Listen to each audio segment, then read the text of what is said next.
complete agenda for today, so we have to begin now. We have distributed the provisional agenda. It's CP/OD/2562/25. And I offer this for your consideration. Seeing no observations or comments, Argentina has the floor. Thank you, Chair. Of course, I would like to support the consensus on the order of business, but I'd like to remind you that on other matters, under other matters, I will simply share information that Argentina is going to make a request to ask the Inter-American Human Rights Commission at an upcoming meeting to update us regarding the matters that have been done to try to have a visit to Venezuela in order to check insight to the situation of human rights there. Complaints from the rapporteur regarding the situation in Venezuela at a meeting here at the Council were so serious, and we feel that it would be very important to request their visit, and I'd like to share the fact that Argentina is going to make that request. Thank you very much. Thank you, Argentina. Any other comment regarding the order of business? There being no other comments. Oh, I see that Uruguay has asked for the floor. Uruguay? Thank you, Chair. No, I just want to support the agenda as presented, except that I'd like to announce that on other matters also, we would like to have the floor to mention the celebration of the Diversity Month in Uruguay under the slogan, Uruguay, diverse with no violence against persons or against anyone. So we would like to mention this important month of celebrations in Uruguay. Thank you very much, Uruguay.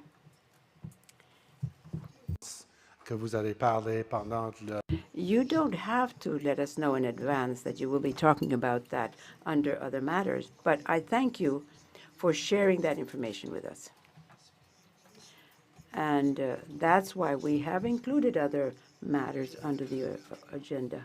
I'd like to give the floor to Peru.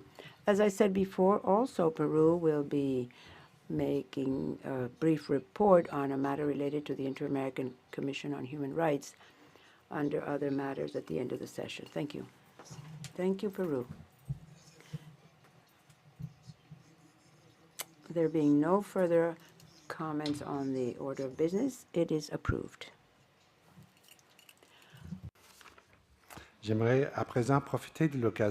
And now I would like to take advantage of this opportunity to,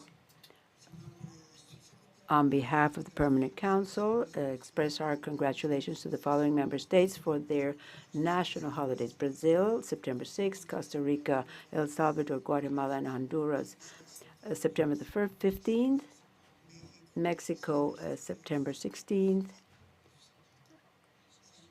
St. Kitts and Nevis, September 19th. I'm sorry, Chile, I think I should have mentioned you before, the 18th of September. And then Belize on the 21st of September. We'd like to wish all these countries that they have peace and stability with sustainable progress within a spirit of democracy in their celebration of their unique identity and rich cultural patrimony. And on behalf of the Permanent Council as well, I would like to congratulate the people and government of Guyana for their general and regional elections held on September the 1st. My congratulations to President Irfan Ali for his re-election and our best wishes for this new stage of his mandate. Likewise, we'd like to express our congratulations to the people and government of Jamaica for their general elections on September the 3rd. Our congratulations to the Prime Minister Andrew Holness for his re-election, and we wish him all success in this new stage of his mandate. We would like to wish these two countries peace, prosperity, and constant reinforcement of their democratic institutions. Before we begin, I would like to deliver on behalf of the Permanent Council the mallet to our colleague and friend, Ambassador Benoni Belli, who chaired the Permanent Council on the second quarter of this year. During his presidency, the ambassador showed exemplary leadership and impartiality in leading the debates of the Council and made sure that the rules were respected at all times, confirming the firm commitment for transparency and constructive dialogue amongst member states. Under his chairmanship, several significant progress was achieved, especially the reform of the internal regulation of the Council, and new technologies were implemented to improve the debates, promoting debates on democracy, social inclusion, gender equality, and human rights. On behalf of the Permanent Council, I would like to express our gratitude to Ambassador Belli for his dedication and professionalism, and recognize as well his constant involvement with the OAS. It is an honor for me to deliver this commemorative gavel, witness of our recognition for his outstanding chairmanship. Ambassador Belli, would you please come forward to receive this gavel?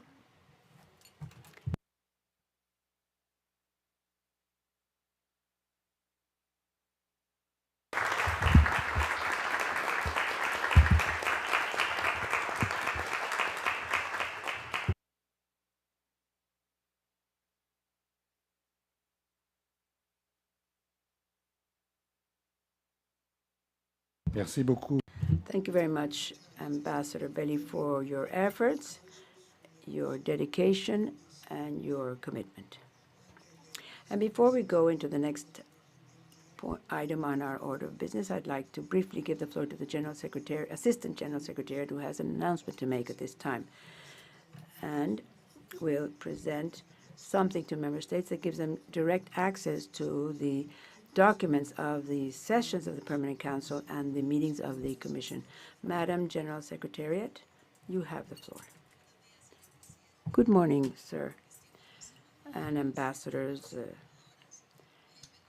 It is a pleasure for me to be here at this time to let you know that we have complied with a mandate we received, a request made by all of you, and it's been cost-free. We've done it all here within the Secretariat in our conference department under Sandra Ward's leadership, who's here with us with our main expert, Fernando Solé. It's a pleasure to inform you that after starting with this session, we have a function on the individual screens of the Bolivar room to see all documents that will be discussed during each one of the sessions of the political meetings. This innovation is part of the modernization project we're implementing to improve the experience of all delegations in the room. This was internally developed by the Conference and Meetings Management Committee, and it's offered at no cost. If I may, Mr. Chair, I'd like to ask our miraculous Fernando Solé to make a brief demonstration of the tool. And I hope this will be useful for all of you during your debates. Thank you very much, Mr. Chair. Thank you, Ambassador. And good morning to all of you. I would like to show you the documents tool for this room, which was working up until the pandemic, and we had to leave it then because it was obsolete. And what we did was improve it, update it, and add new functions so that we can use it in the room. I'm going to show you on the screen, which you access on your computers if you wish, This is how you ask for the floor and the person who's talking. And then if you go to the upper part of the screen, you'll see a tab. You can select documents, and then you see on the screen the page with the documents in all languages. The order of business in Spanish, French, Portuguese. Also, on the left side, as we used to have, we have the basic documents where we have the charter of the organization, of the Inter-Democratic Charter, the Charter of the General Assembly, the Inter-American Council, the General Secretariat, and Civil Society. Not only can you access this page on these machines, you can also access it from any laptop or phone. It's a public page, so you have access to it at any time. Delegates, not only the delegates around the table, but any delegates in the back of the room can have access to it as well. To access this page, all you have to do is click on the link that is ssm.org. And I'll give it to you in writing, /ODS, and then you'll see a screen which is similar to the one I'm going to show you now, where you can select the Bolivar room, and you'll have the order of business for that meeting. The idea is to add it to other rooms, but that will be brief soon, but not yet. We hope this will be helpful for you. Oh, one other thing. Every time you click on the link of any document or the order of business, it will open the link, and the navigator is not going to download the document to your machine. It just opens it so that you can see it. Once you open the link, let me show you again. You go back to the upper part, you close the document, and you'll see the documents. Thank you very much. And any questions, please don't hesitate to contact me. Thank you very much to the General Secretary, Assistant General Secretary, and their team for this very timely initiative, which contributes successfully to our work. And at no cost, which is wonderful. So let's get started with today's meeting. I would like to highlight the importance of our order of business today, which is quite complete and quite large. To be sure that we complete all the topics effectively, we've planned lunch break from 1 to 2 this afternoon. Yes, from 1 to 2:30, actually. From 1 to 2:30 for a brief lunch break, and then we'll come back to the meeting this afternoon at 2:30. 2:30, and at the end of the regular session, practically immediately after, we'll have a special session which has been convened to commemorate the Inter-American Democratic Charter. So that will be in the afternoon session. And thank you for your assistance and support in advance. And now we'll go to item 2 of our agenda, and it's a pleasure for me to officially welcome an eminent colleague to the Permanent Council, the new permanent representative of Chile, Ambassador Tomás Pascual, who presented his credentials to the Secretary General last September the 12th. Ambassador Pascual is an attorney from the Chilean University and has a Master's of International Law in Human Rights in the London School of Economics and Political Science. He also has a Human Rights Diploma and International Humanitarian Law from the American University here in Washington, D.C. His career in human rights and international law and human mobility and the criminal justice system, he's worked in contentious subjects on serious violations of human rights in Chile and participated in the drafting of certain bills. He led certain projects together with other international organizations implementing international standards on criminal procedure matters. He also played a role as Director of Human Rights at the Foreign Affairs Ministry in Chile, and also acted as head of the Human Rights Unit for public criminal defense. Ambassador Pascual is also a university professor and the author of numerous publications. His work includes international law, human rights, migration, and criminal justice. His experience, his broad experience, and academic and government and multilateral experience will be undoubtedly an excellent asset for our debates and the work of the OAS, including here at the Permanent Council. Mr. Ambassador Pascual, allow me to welcome you officially to the Permanent Council of the OAS. And I'd like to give you the floor to hear your first remarks. Thank you very much, Mr. Chairman, for this introduction, and through you, my gratitude to the Assistant Secretary General and all other secretaries of the organization, as well as all my colleagues in the room. This is the first time I speak as permanent representative of Chile at this meeting, and it's an honor for me to play this role here. As I said when presenting my credentials, the spirit that will guide my work will be that of a representative that will contribute to the work of the organization to play the role that deals with the many challenges we face today, which go beyond our borders and which should be translated into concrete aspects that will improve the living conditions of those who cover the continent, from Alaska to Tierra del Fuego. The current situation makes us face challenges that undermine the situation and presents new conflicts, which are not always aligned to the values inspiring international law or the respect for human rights. Hence, today more than ever, the OAS must find the right answers and guide the work of our states. This means that we must reach agreements that will concretely contribute to the life of our continent. And for this reason, Chile will continue to be willing to work in this, and I will always be here to work with all of you in that, following the mandate entrusted to us by President Boric to comply with this.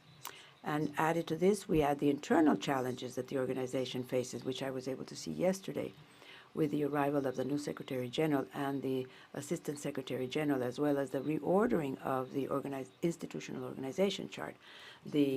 From Chile's point of view, these are changes that offer us an opportunity to feed into the OAS and work in keeping with the needs of the next decade. We are aware of the fact that financial sustainability is a critical factor for the survival of the organization, and within that frame, Chile reiterates its willingness and experience to assist in the implementation of responsible budgetary adjustments that will help us find a well-balanced and sustainable financial solution for the success of the organization. Mr. Chair, in these times of uncertainty, I invite you all to work with hope in our heart. We are convinced that we are in the presence of a unique situation requiring significant efforts to sustain and strengthen the work of our organization. These efforts must be based on dialogue, cooperation, and solidarity, always in mind holding the idea of respect and promotion of human rights, as well as the defense of democracy and the rule of law. In the end, these are the pillars of our organization. As the new ambassador, I reaffirm my personal commitment to work as much as I can and give my experience to the future of this organization, as my predecessor did as well. And to end, I'd like to express a cordial greeting from President Gabriel Boric, together with his wishes for success in the work of our organization. Thank you, Mr. Chairman. Thank you very much, Mr. Ambassador. And I'd now like to give the floor to the coordinators of the regional groups and other delegations that wish to express their welcome to the new representative from Chile. Colombia has the floor. Thank you, sir, and good morning to all at the board. I would like to greet you on behalf of Group 10, as well as on behalf of Colombia, and welcome you cordially, Ambassador Tomás Ignacio Pascual Rique, who for the first time is with us at this Permanent Council today as the important world football. He is having his debut at the Permanent Council, and we know that there will be a lot of work because it's not easy, following the same terms of the athletes, to receive such a strong position as the one given to him by Sebastian Terevich, who did an extraordinary work. He was my partner, as I always say. We always call our friends parceros, and he was my parcero. He'll always be that, but also he has left an important memory of his work, his temperament, his work with all the things that we did here at the OAS. And for that reason, I can tell you, you have a lot of work ahead of you. Your appointment, Ambassador Pascual, will reaffirm the historic commitment of Chile with the inter-American system and represents an important contribution to the work of the OAS because of the long history that they've had, as well as the technical solvency and commitment to the fundamental principles of the organization, as he just mentioned.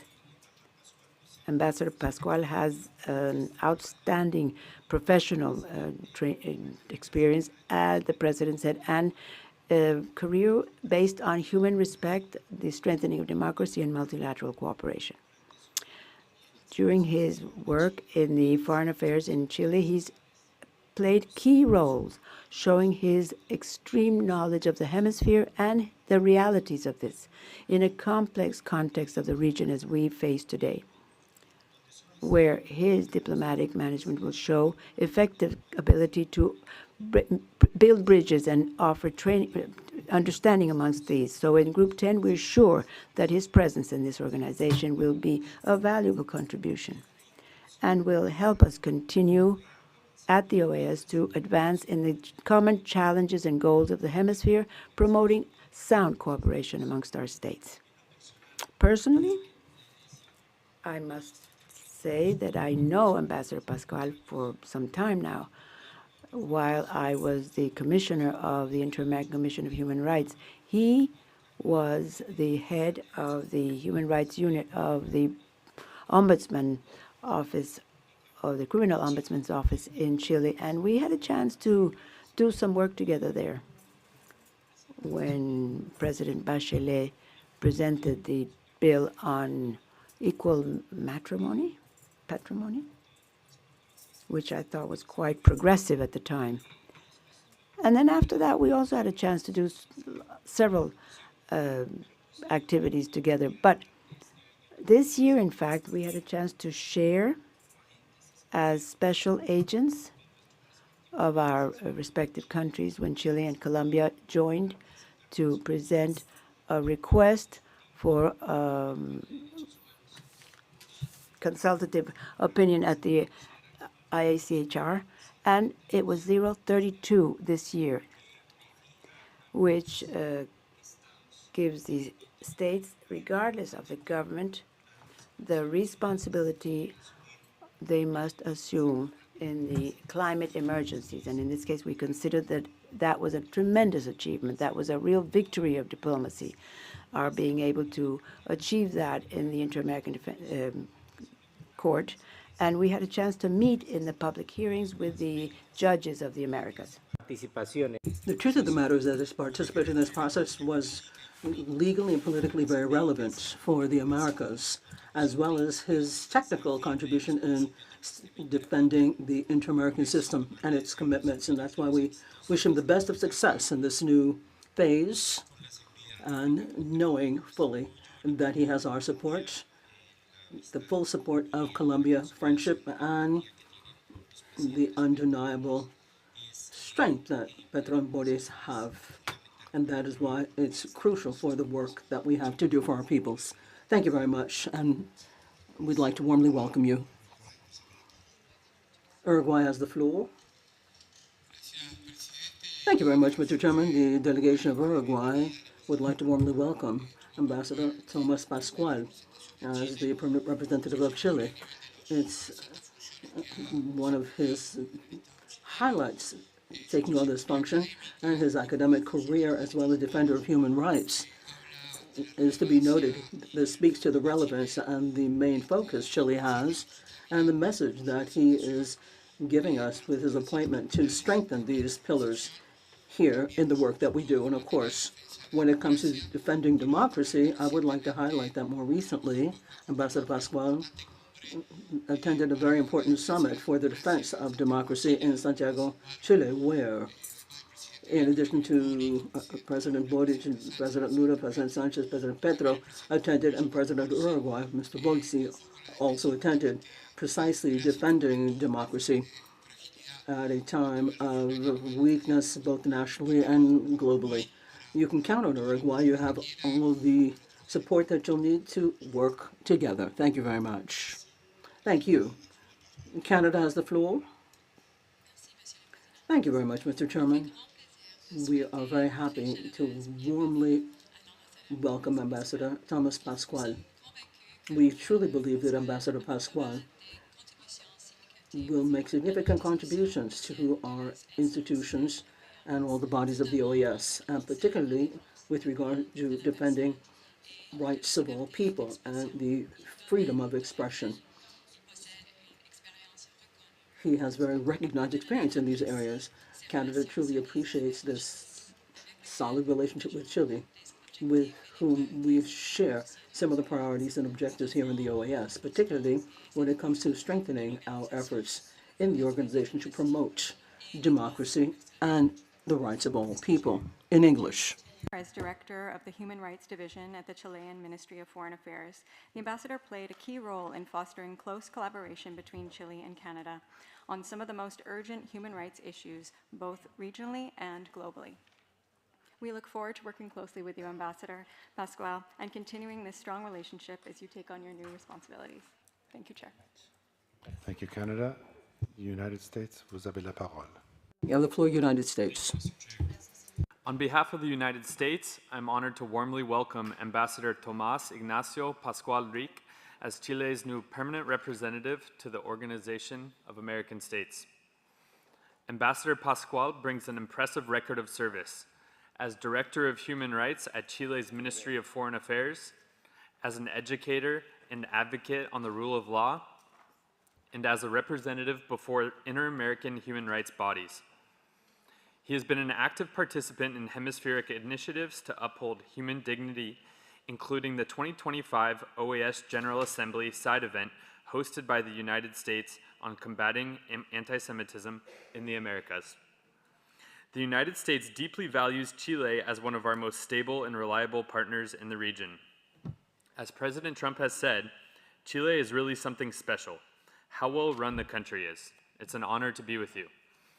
That sentiment continues to guide our view of this enduring partnership. Under the Trump administration, our relationship with Chile remains strong and pragmatic, anchored by robust trade ties under the U.S.-Chile Free Trade Agreement, cooperation on regional security and immigration, and joint efforts to defend democratic institutions and human rights. Mr. Ambassador, we look forward to collaborating closely with you and the government of Chile to ensure the OAS remains an agile, effective institution that reflects the aspirations of our citizens and responds to the hemisphere's most pressing challenges. Please accept our congratulations and our best wishes for a successful tenure. Merci, les États-Unis. Thank you very much, United States. Mexico, you have the floor.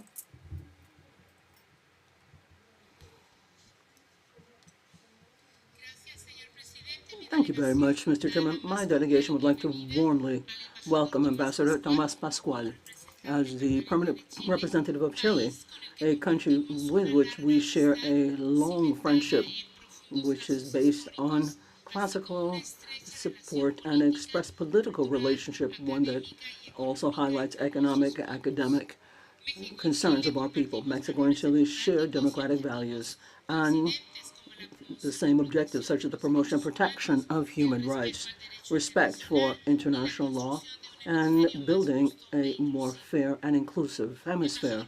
Ambassador Pascual, my delegation will totally support you to promote these causes in the OAS within the Inter-American legal framework, and will continue to strengthen our joint work of all of our organizations to benefit multilateralism, which prioritizes dignity and well-being of all people, zooming in on and giving central place to human rights and international law. Thank you very much. Be welcome. Thank you very much, Mr. Chairman. Thank you very much. Mexico, Argentina has the floor.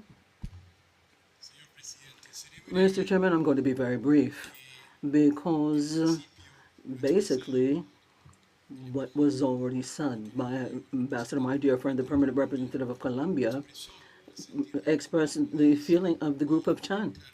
And of course, because what he said, and he represented everything that we feel, why did we ask for the floor? But of course, I would like to say that Argentina has much more than 5,000 some odd kilometers of a common border with our Chilean brothers.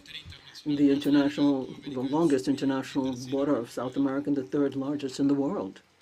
And the truth of the matter is, the relationship that we have with our Chilean brothers is really very important, and I would be remiss if I didn't say that. The previous permanent representative, our dear Sebastian, as was already expressed, left a high bar given his human and professional quality of work, and I say this in all due respect to my dear friends from Chile. And I should also like to say that with my experience in the bilateral relationship that we have with Chile, which was very intense during my entire diplomatic career, I don't think that it would be possible to have a better permanent representative of Chile with this historical moment in this organization. I would like to assure you that, Tomas, you will have the full support of the Argentina delegation to work together for our common objectives. We have an agenda full of overlapping issues, coincidences, and we have a big capacity to work with our differences and to work like that. And that's what I wanted to say, Mr. Chairman, right now. Thank you very much. Thank you very much, Argentina. Panama has the floor. Thank you very much, Mr. Chairman. I'm honored to take the floor on behalf of the delegations of Belize, Costa Rica, El Salvador, Guatemala, Honduras, and the Dominican Republic, to most warmly welcome Ambassador Tomas Pascual, permanent representative of Chile, to the Organization of American States. The organizations, the countries of Central America and the Dominican Republic, knows that we have a close friend where we share cultural things as well as a common agenda in the defense of democracy, human rights, and the rule of law.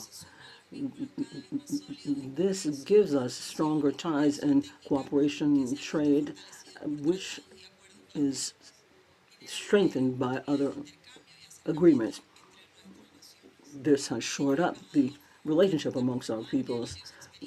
We appreciate your valuable experiences, which will continue to enrich the work of this permanent council.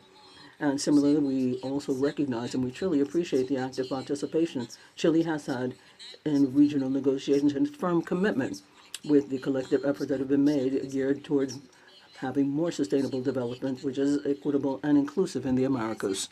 We wish you the best of success as you carry out your work, and we reiterate our full-fledged willingness to work very closely with your illustrious delegation in the quest for shared solutions in the region.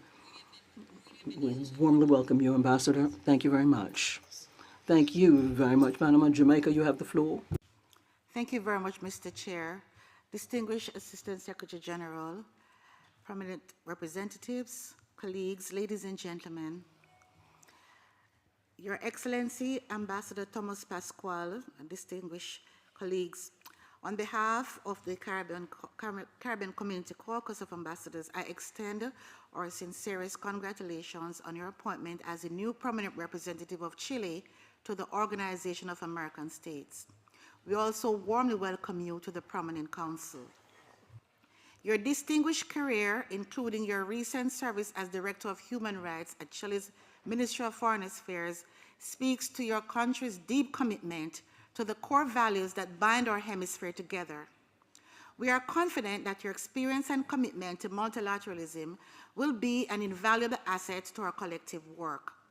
The CARICOM Caucus looks forward to collaborating with you and your delegation on shared priorities, including climate change.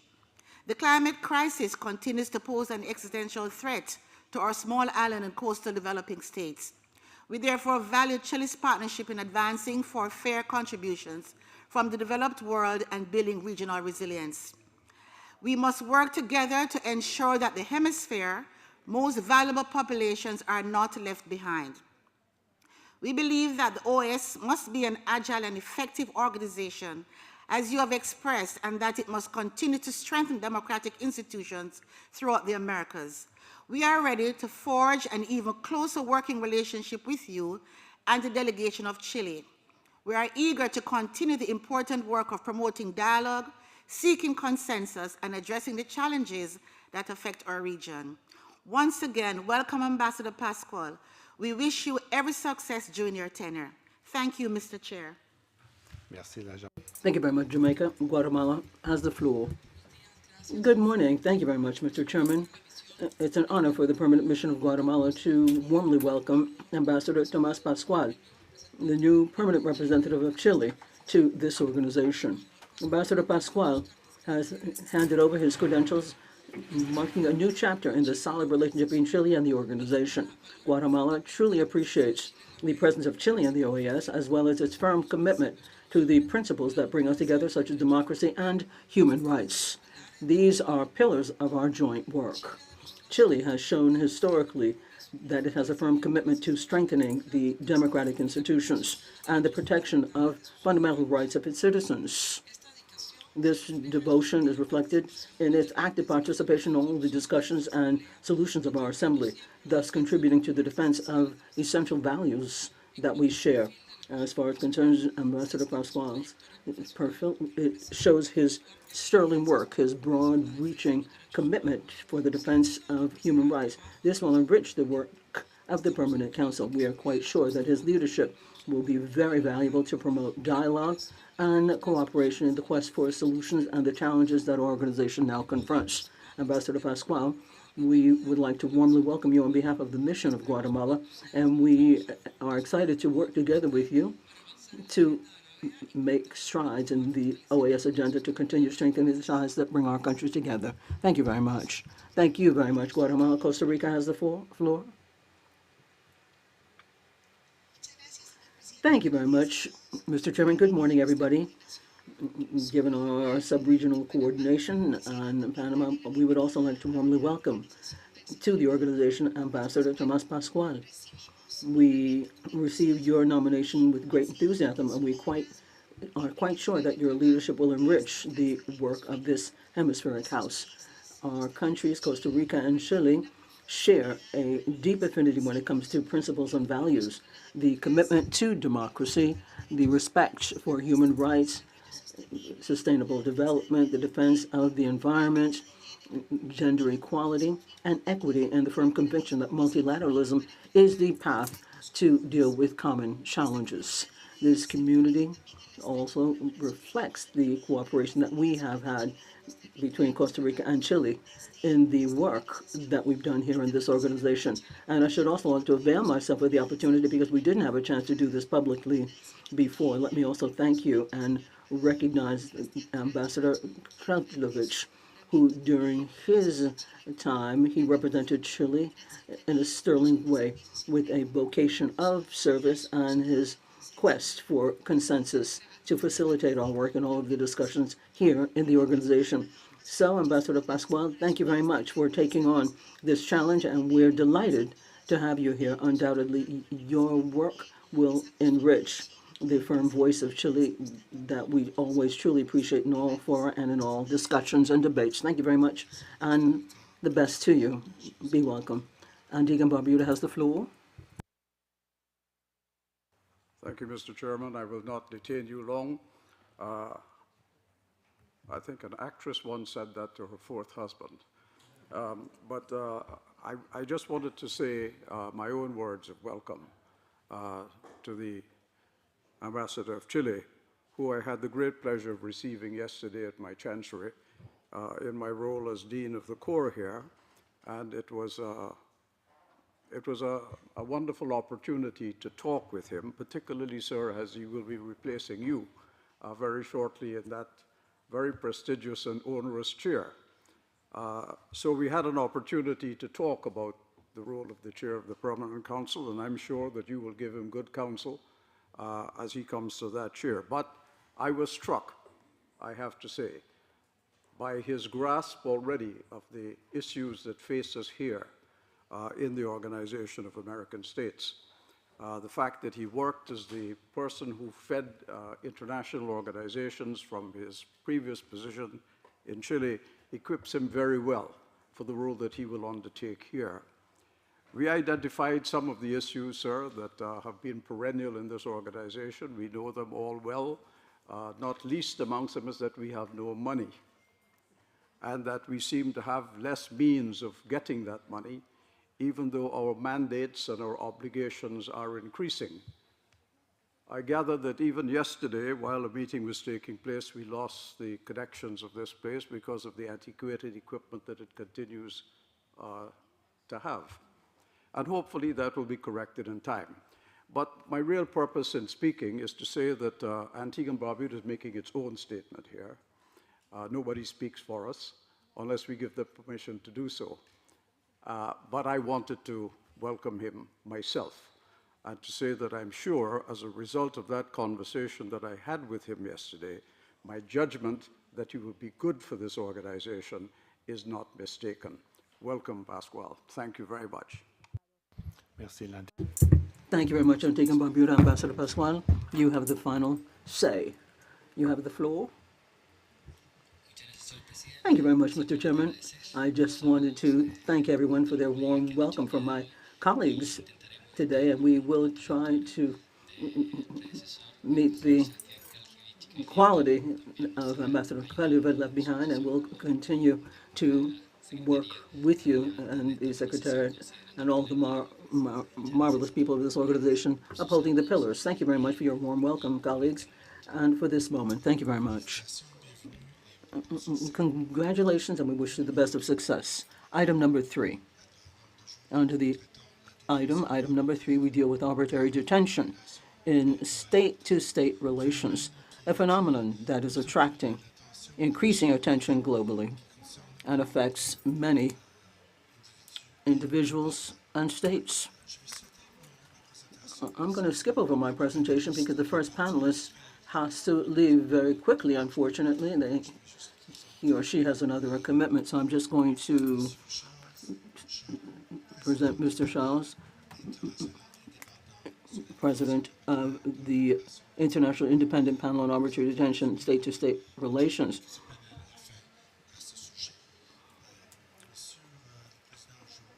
Mr. You have the floor.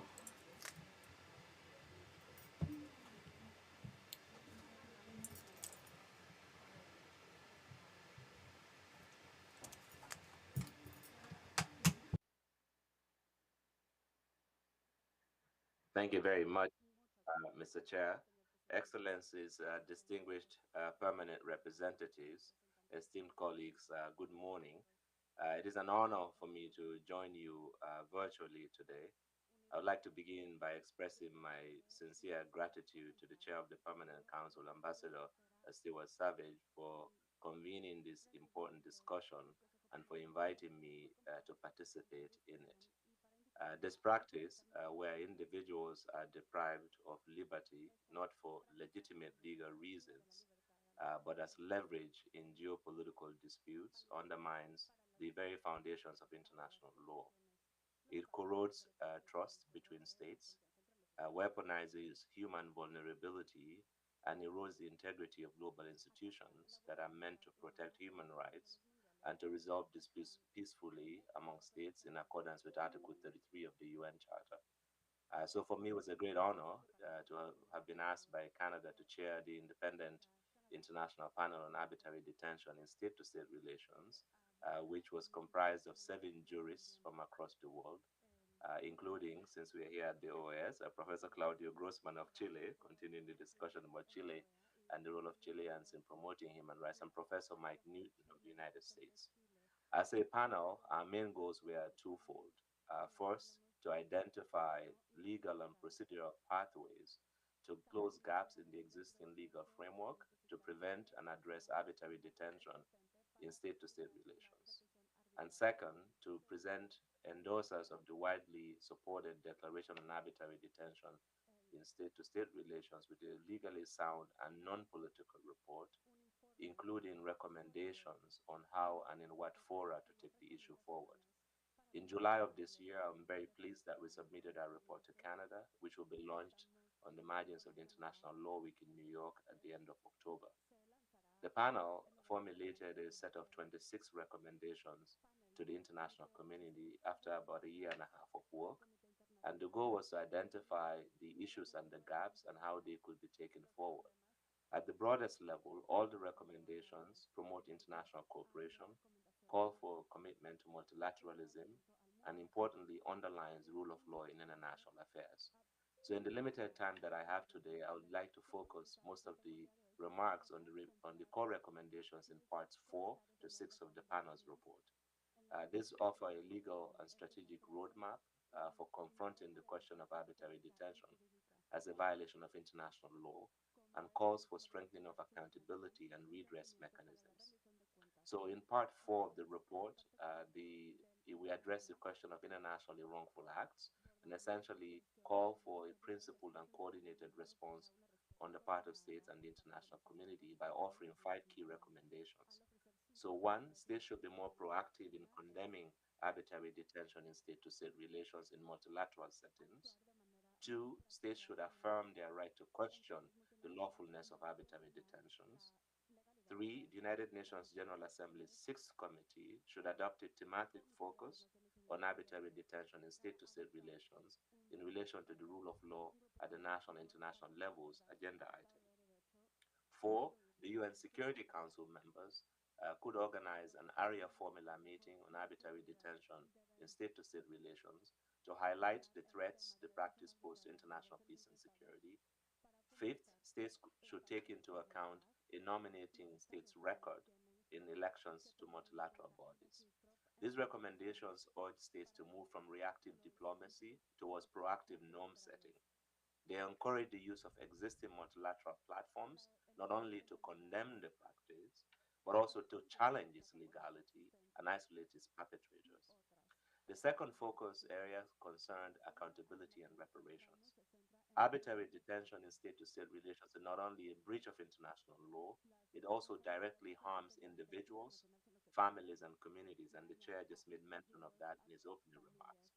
So, with respect to these issues, the panel outlines 4 recommendations. Recommendation one, states should invoke state and individual responsibility in the context of arbitrary detention and state to state relations. Two, states should seek full reparation for arbitrary detention in state to state relations and take into account the needs of the victims. Three, states should seek more remedies for the victims of arbitrary detention. And finally, states should ensure effective legislation and mechanisms to provide victims with redress under their own domestic laws. Broadly, these recommendations in this section of the report emphasize that justice must be centered on the needs of victims, not just on the needs of states as such. They call on states to pursue not only diplomatic resolution of arbitrary detention cases, but also legal accountability in line with international law. This includes, of course, ensuring that survivors receive restitution, rehabilitation, and protections against recurrence of the practice. They collectively highlight the importance of domestic legal frameworks as a means to respond to transnational harms. And finally, with respect to the third and part of the report that I want to highlight in the limited time that remains, the panel calls for legal clarity. Arbitrary detention in state to state relations sits essentially at the intersection of human rights law, diplomatic and consular law, and international criminal law. Yet the absence of codified norms has allowed some ambiguity to persist. So here the panel offers 2 recommendations. One recommendation was that states and expert codification bodies working together, especially at the universal level, the International Law Commission, should cooperate to clarify international law in the context of the fact pattern that arbitrary detention in state to state relations presents. Secondly, states could consider the possibility of requesting to the UN General Assembly or the competent UN organs an advisory opinion from the International Court of Justice on the practice of arbitrary detention in state to state relations. States should also consider pursuing similar advisory opinions through competent regional bodies, including, of course, the Americas, Africa, and Europe. Overall, these sets of recommendations reflect the urgency for doctrinal clarity. They encourage states to invest in legal development so that future responses are not improvised, but grounded in a set of coherent and unenforceable frameworks. Clarification is not merely an academic exercise, it is essential to ensuring consistency, legitimacy, and accountability. And here I should mention that I was very pleased to see the OAS itself adopt Resolution 1287 on the 18th of June 2025, whereby the Permanent Council resolved to request the Inter-American Juridical Committee to include the topic, the legal implications of arbitrary detention in state-to-state relations in its program of work in 2026, while also encouraging the Inter-American Juridical Committee to work with others, including organs and entities within the Inter-American system on the topic. Merci, Monsieur le Président. Thank you very much, President Jallo. I would like to thank you for your presentation. Your comments have been very useful. Now I am pleased to acknowledge and offer the floor to Ms. Kristen Boone, Professor and Dean of the Susan and Perry DeLelsi Program at the University of Ottawa's Faculty of Law. Professor Boone, you have the floor.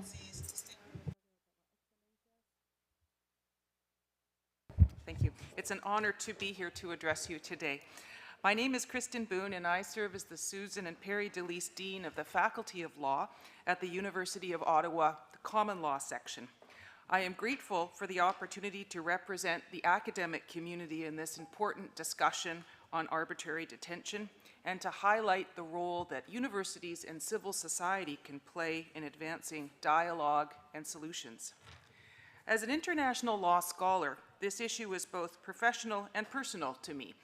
I had the privilege of serving as an academic in residence at Global Affairs Canada during 2021 and 2022 when this topic first moved onto the department's agenda. It is therefore deeply meaningful to see Canada's leadership in bringing this matter forward. I am pleased to act as a bridge between the Organization of American States and Canadian law faculties. At the University of Ottawa, we are uniquely positioned for this work. As a bilingual, bijural institution teaching both common and civil law in French and in English, we are committed to mobilizing knowledge and convening conversations on pressing global issues. Universities can contribute in concrete ways to both dialogue and norm development.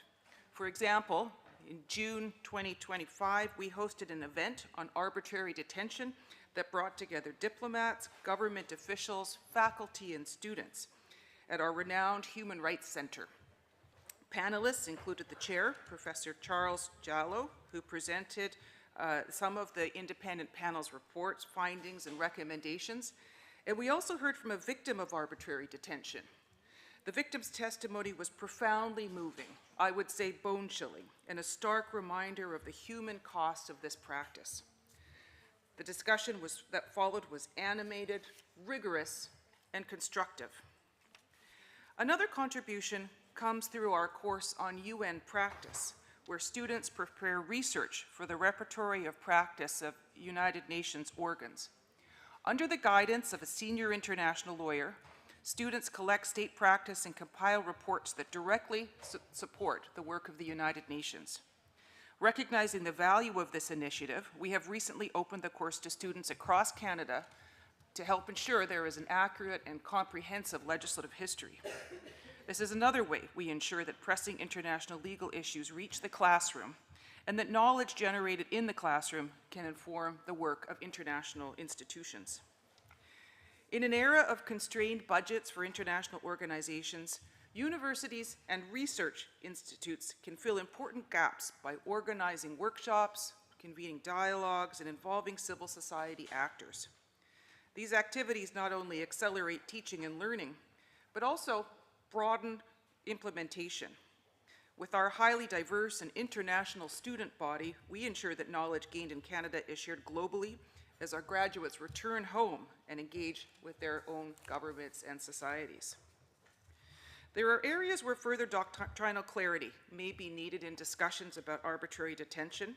One concerns the rights of dual nationals. Current ambiguity around access to consular protection for individuals who hold more than one nationality raises important questions. States may wish to consider clarifying whether a second state has the right, or perhaps even the obligation, to invoke consular rights, particularly in cases involving predominant nationality. Law professors work well with legal frameworks and intersections between different areas of law, including diplomatic law, human rights, and international law.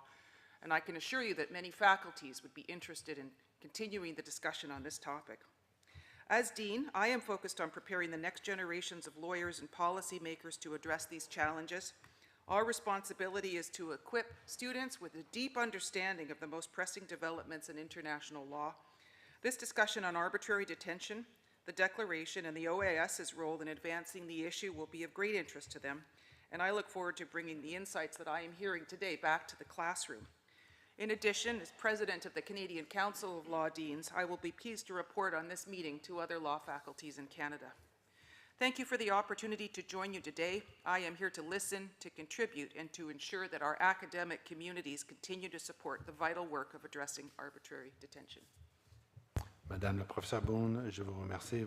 Muchísimas gracias, profesora Boone. Le agradecemos mucho. Y ahora, and now I would like to offer the floor to Mr. Roberto Gonzalez, the Senior Advisory Officer at the Human Rights Foundation. Mr. Gonzalez, you have the floor. Good morning, everyone. My name is Roberto Gonzalez, and I am the Chief Advocacy Officer at the Human Rights Foundation in New York. Let me begin by expressing my sincere gratitude to the Ambassador Savage and to the Permanent Mission of Canada to the OAS for the kind invitation to join this important conversation on arbitrary detention in state-to-state relations. It is a privilege to be here. Allow me also to extend a warm welcome to the new permanent representative of Chile, Ambassador Tomás Pascual. I had the pleasure of meeting Ambassador Pascual earlier this year in Oslo, and I can personally attest to his steadfast commitment to democracy and human rights in our region. I am equally honored to share this panel with Professors Jallow and Boone, whose scholarship and expertise continue to enrich the international dialogue on these critical issues. We are gathered today to address a deeply troubling practice, the use of human beings as leverage in international relations. States are not alone in their concern. Civil society, too, has watched with alarm as more and more innocent individuals are taken as bargaining chips, held not because of any crime committed, but to extract political concessions or gain future leverage. This is not an abstract issue. It is a crime with real victims. It inflicts trauma on individuals, devastates families, and sows fear across entire communities. It erodes trust between nations and undermines the rule of law. And that is why civil society must play an active, sustained role in countering this practice. This phenomenon is not new. In fact, it became so prevalent in the 60s and 70s that the United Nations adopted the International Convention against the taking of hostages in 1979. The convention entered into force in 1983 after being ratified by 22 states. Today, it counts 176 states as parties. This was an important step forward, yet despite the existence of these legal framework, the practice has grown rather than disappeared. According to figures released by Hostage Aid, which is a nonprofit founded by former hostages around the world, between the decades of 2000 and 2009, and from 2010 to 2019, hostage taking by state actors increased by more than 1,200%, while hostage taking by non-state actors rose by more than 2,200%. These numbers highlight what we have seen firsthand at the Human Rights Foundation.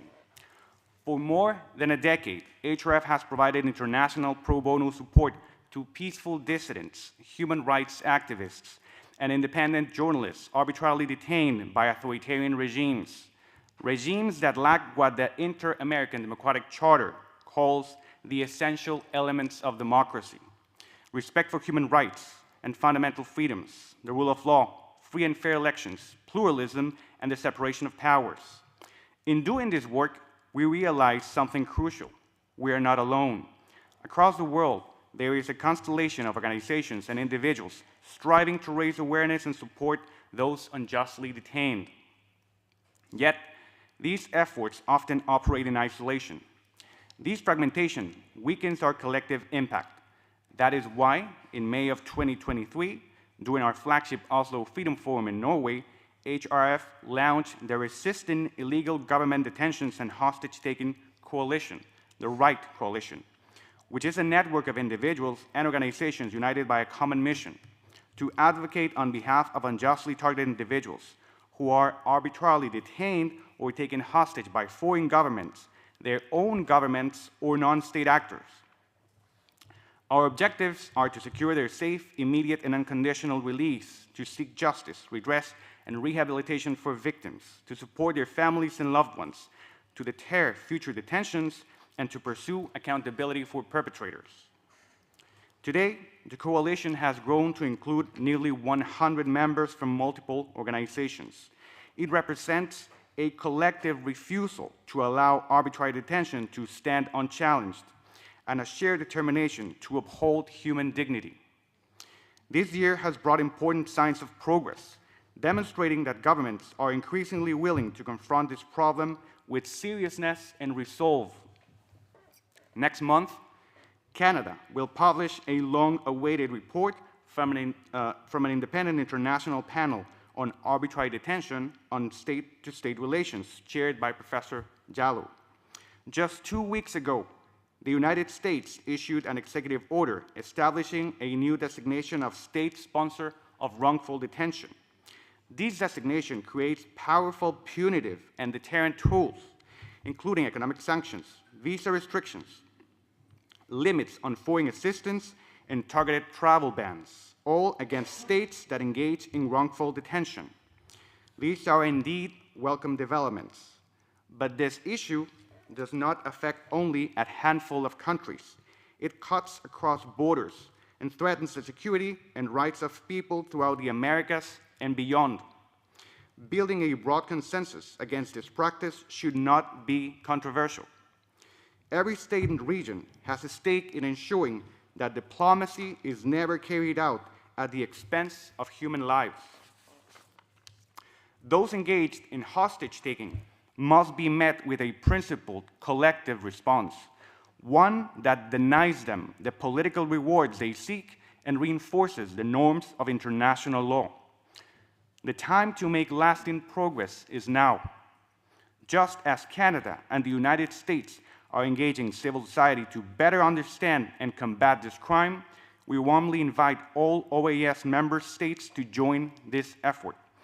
We believe that regional bodies like the OAS have an important role to play in responding to hostage-taking and ensuring the safe and secure release of victims.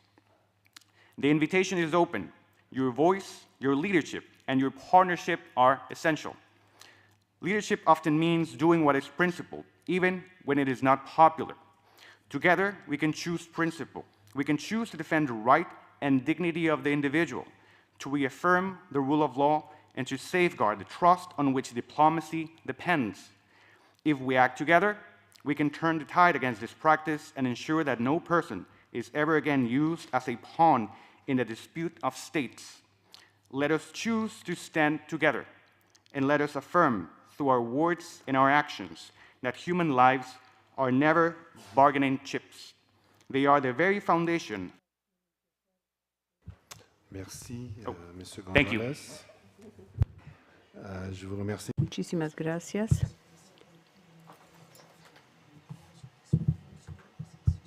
A las delegaciones que to all the delegations who wish to speak on this, I'd like to offer the floor, and I'd love to offer the floor to Canada first, represented by the General Direction of Global Affairs Canada. Ambassador Janik Kaba, you have the floor.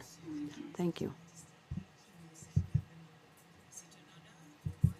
For me, it's an honor to deal with this question of international importance, which is the detention, arbitrary detention in the relations between states, which is a problem that requires a collective response. It attacks fundamental human rights and institutions that govern the behavior among states, which requires greater importance, especially the decision of the General Assembly in 2024 of including this situation in its international law resolution. After that, there were fruitful discussions in 2025 at the CHAP at the second resolution adopted this year by this council asking the CHAP to review the situation. The Inter-American Juridical Committee actually has a key role to play in the promotion of international law throughout the hemisphere. Canada would like to express its gratitude to the two spokesmen from Guatemala and Suriname who accepted to work with this very important topic, and we're here ready to support their efforts, and hopefully the report from the International Panel on Arbitrary Detention and Relations Among States will be one which we'll all find very useful. Colleagues? International relations. This troubling trend reflects the broader erosion of international norms. With rising geopolitical tensions, the arbitrary detention of foreign nationals is becoming more common. This practice carries serious consequences for global stability. It undermines international trade, weakens security cooperation, and erodes the mutual trust that is essential for effective diplomacy. It also impedes the peaceful resolution of conflict and threatens the integrity of the international rule of law. The human costs are tragic. Being taken hostage exacts a heavy physical, psychological, and financial toll on detainees, their families, and communities. In many cases, the aftermath can be almost as burdensome to the individual as the detention itself. The consequences are multifaceted and complex and require the concerted efforts of us all. Member states must act through collective multilateral action and work to uphold international law. Civil society and academic researchers can also play a vital role by providing evidence-based data to drive policy development and decision-making. And that is why we are here today. You have heard from legal experts on what can be done through multilateral action and international law. Resolutions, official debates, and deliberations in international forums, these are all tools that exist to address these challenges collaboratively and constructively in the multilateral space. As OAS member states, you are given a preview of some of the recommendations put forth in the Independent International Panel's report. We look forward to the official launch of this report at UN headquarters during International Law Week next month and encourage your country representatives to attend. You also heard from leaders from academia and civil society who have mobilized their efforts to address this issue through research, victim and family support, and through cooperation with states and international organizations. Excellencies, colleagues, the Organization of American States has played a leading role in shaping international norms and in establishing a comprehensive framework of conventions and instruments. These mechanisms promote peaceful relations among states and strengthen the foundations of international law across the hemisphere. We are uniquely placed to leverage this leadership to inspire broader regional and multilateral engagement. I would like to thank all of the countries that have supported the efforts to advance this topic in the OAS. Your contributions are greatly appreciated. Thank you. Merci, le Canada. Thank you very much, Canada. Antigua and Barbuda has the floor. Thank you, Mr. Chairman. Mr. Chairman, Antigua and Barbuda thanks the Independent International Panel and the academic and civil society experts for an informed and incisive analysis this morning. They have helped us to look this problem directly in the eye. My delegation's position on this matter is straightforward. And remember, sir, I speak as a representative of a small and powerless state. arbitrary detention in state-to-state relations, the deliberate seizure of foreign nationals to coerce another government is not diplomacy. It is plain coercion in broad daylight. For small states, it is particularly menacing. And why? Because we do not command sprawling consular networks around the world, nor do we have levers of hard power with which to bargain should one of our nationals be arbitrarily arrested and detained.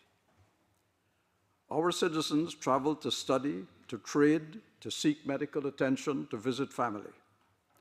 If they suffer arbitrary arrest and detention, we, our governments, would struggle to give them the protection and help they need. That is why Antigua and Barbuda supports the Declaration Against Arbitrary Detention in State-to-State Relations, and why we did so from the very outset. Words matter because they set expectations. Expectations harden into norms. Norms guide conduct and empower collective response. That is why we must name this practice, name it openly, and condemn it. That is the first act of resistance, and it is why this meeting this morning is so important. But, Mr. Chairman, it is not enough. International action is necessary, rooted in principle and in law. The Inter-American system has already taken steps, as we heard the distinguished representative of Canada just say. The OAS General Assembly in June 2024 acknowledged the problem in its international law resolution. In June 2025, the Permanent Council adopted a resolution mandating the Inter-American Judicial Committee, the CJI, to examine the legal implications. Today's discussion should feed that mandate with precision. Antigua and Barbuda therefore proposes a few ideas as follows. First, we in the OAS should formulate and settle a working description of this abominable practice so that we never have to argue over whether there is a fire while the house is burning. Second, we should clarify the obligations that follow. Among them, prompt consular notification and access, humane treatment guarantees, including independent medical access, and protection against compelled confessions and show trials. Third, we should outline lawful, proportionate countermeasures, short of force, that penalize this abuse. On next steps, Antigua and Barbuda supports the linkage indicated in the concept note that preceded this meeting from Canada. We should work to transmit to the CJI our national and collective positions. Statements made at this council meeting today, Mr. Chairman, are a good starting point. We also underscore the widening scope of this problem. It is not confined to any region or political bloc. It is becoming global. That reality argues for speed and for international cooperation. The OAS should use its convening power, working with UN mechanisms and the community of endorsing states, to arrest the spread of this practice, condemn it without equivocation, and build the framework of an international response that is lawful, coordinated, and effective. All our peoples who cross borders for legitimate reasons depend on law, on rules that restrain the ruthless and protect the vulnerable. Our people must continue to feel safe in those legitimate pursuits. Antigua and Barbuda stands ready to contribute, working with colleagues to ensure that the CJI's work translates into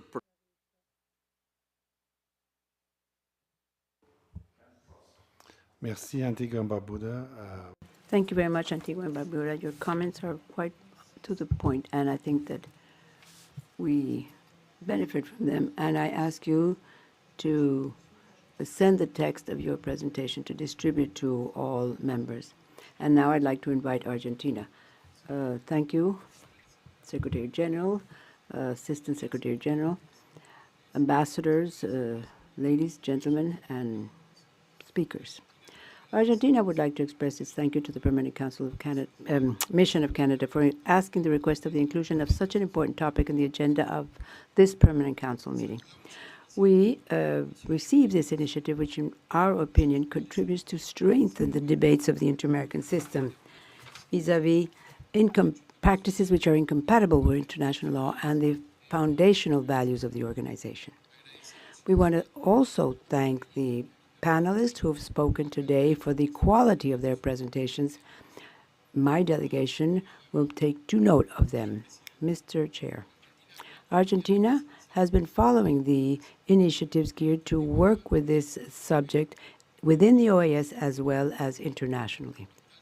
And to that end, we have supported the resolution adopted by this Permanent Council in June of 2025, through which the Inter-American Juridical Committee was asked to include in its work program for 2026 the review of the legal or the lawful implications of the arbitrary detention and the state-to-state relations, recommending a comprehensive approach that considers the interrelationship with different frameworks of international law, particularly human rights and diplomatic rights. Likewise, within the international framework, Argentina has adhered to the Declaration Against the Use of Arbitrary Detention and State-to-State Relations, launched in Ottawa in 2021.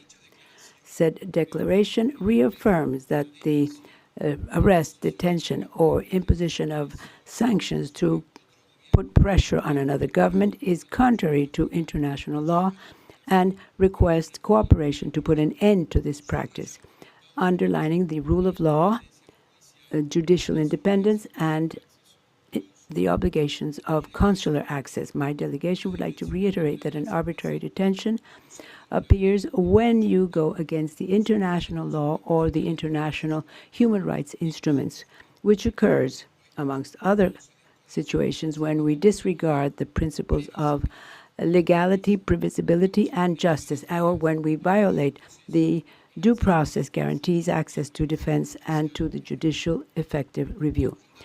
We're deeply concerned to see a number of arbitrary detentions that are taking place in different countries of the region, which violate international obligations on human rights, judicial guarantees, and consular protection, eroding the trust among states and affecting the decency or dignity of people. For Argentina, no one should be instrumentalized as a means of state pressure.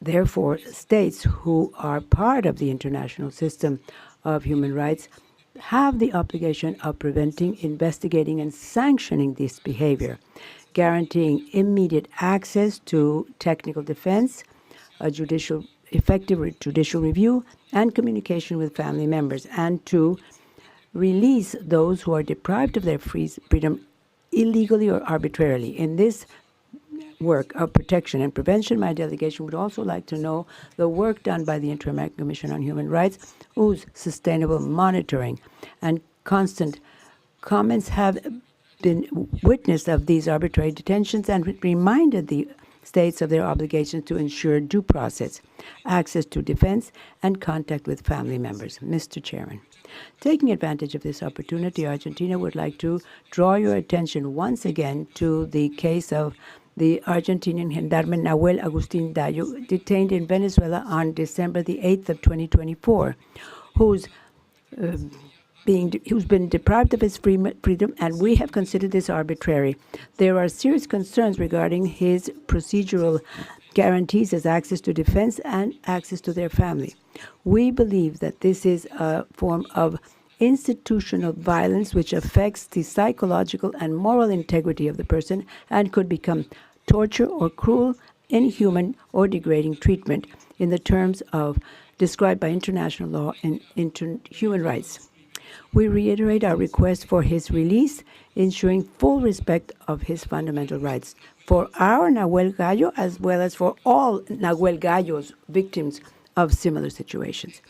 In light of these situations, it is indispensable for us to firmly commit ourselves to clear rules and appropriate consequences in situations that use the persons as a pressure for the states. It delegitimizes the pressure, and in light of this, we can no longer accept the diplomacy of silence. And I end, Mr. Chairman, by renewing our willingness to cooperate with the inter-American bodies and the Permanent Council to strengthen the standards and good practices that will allow us to strengthen the inter-American coherent response. And I lost the speaker. Thank you very much, Argentina, and I'd now like to offer the floor to Brazil. Thank you very much, Mr. Chairman.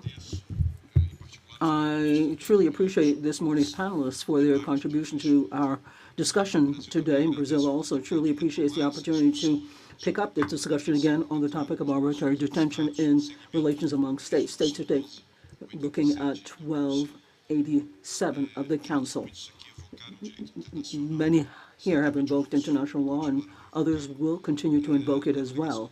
The delegation of Brazil would like to begin by highlighting that Brazil feels it's illicit and illegitimate to use coercive unilateral measures which fly in the face of international law in general and expressively are not accepted by the Charter, to coerce other states to act or not act in a certain way. With regards to arbitrary detention, Mr. Chairman, we condemn the practice in all of its forms and fashions, not just with regards to state-to-state relations.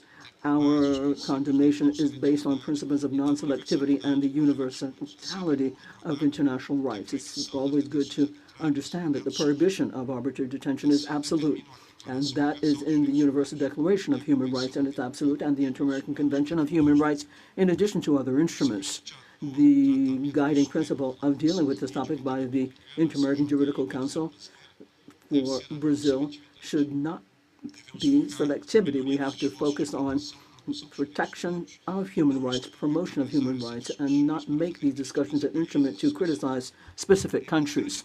It is important as well that the discussions of the organization look at illicit prisons which take on a particular political profile as well as other aspects. All states obviously have the freedom to exercise, according to their own legislation, their criminal domestic legislation against criminals that don't have any immunity according to international law, or which are on their own in their own country. We have no objections to the conclusions of the independent panel on arbitrary detentions. We do recall, nonetheless, that these conclusions are subsidiary components that do not substitute the multilateral sources that should guide the organization's work.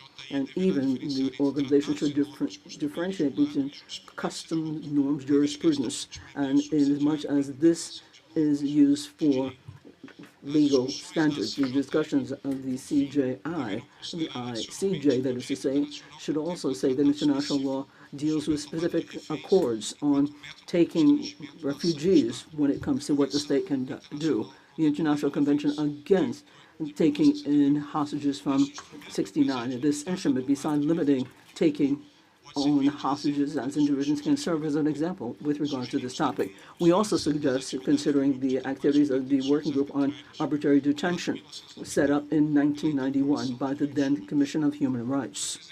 Mr. Chairman, in conclusion, then, I should like to broach the question of arbitrary detention of immigrants.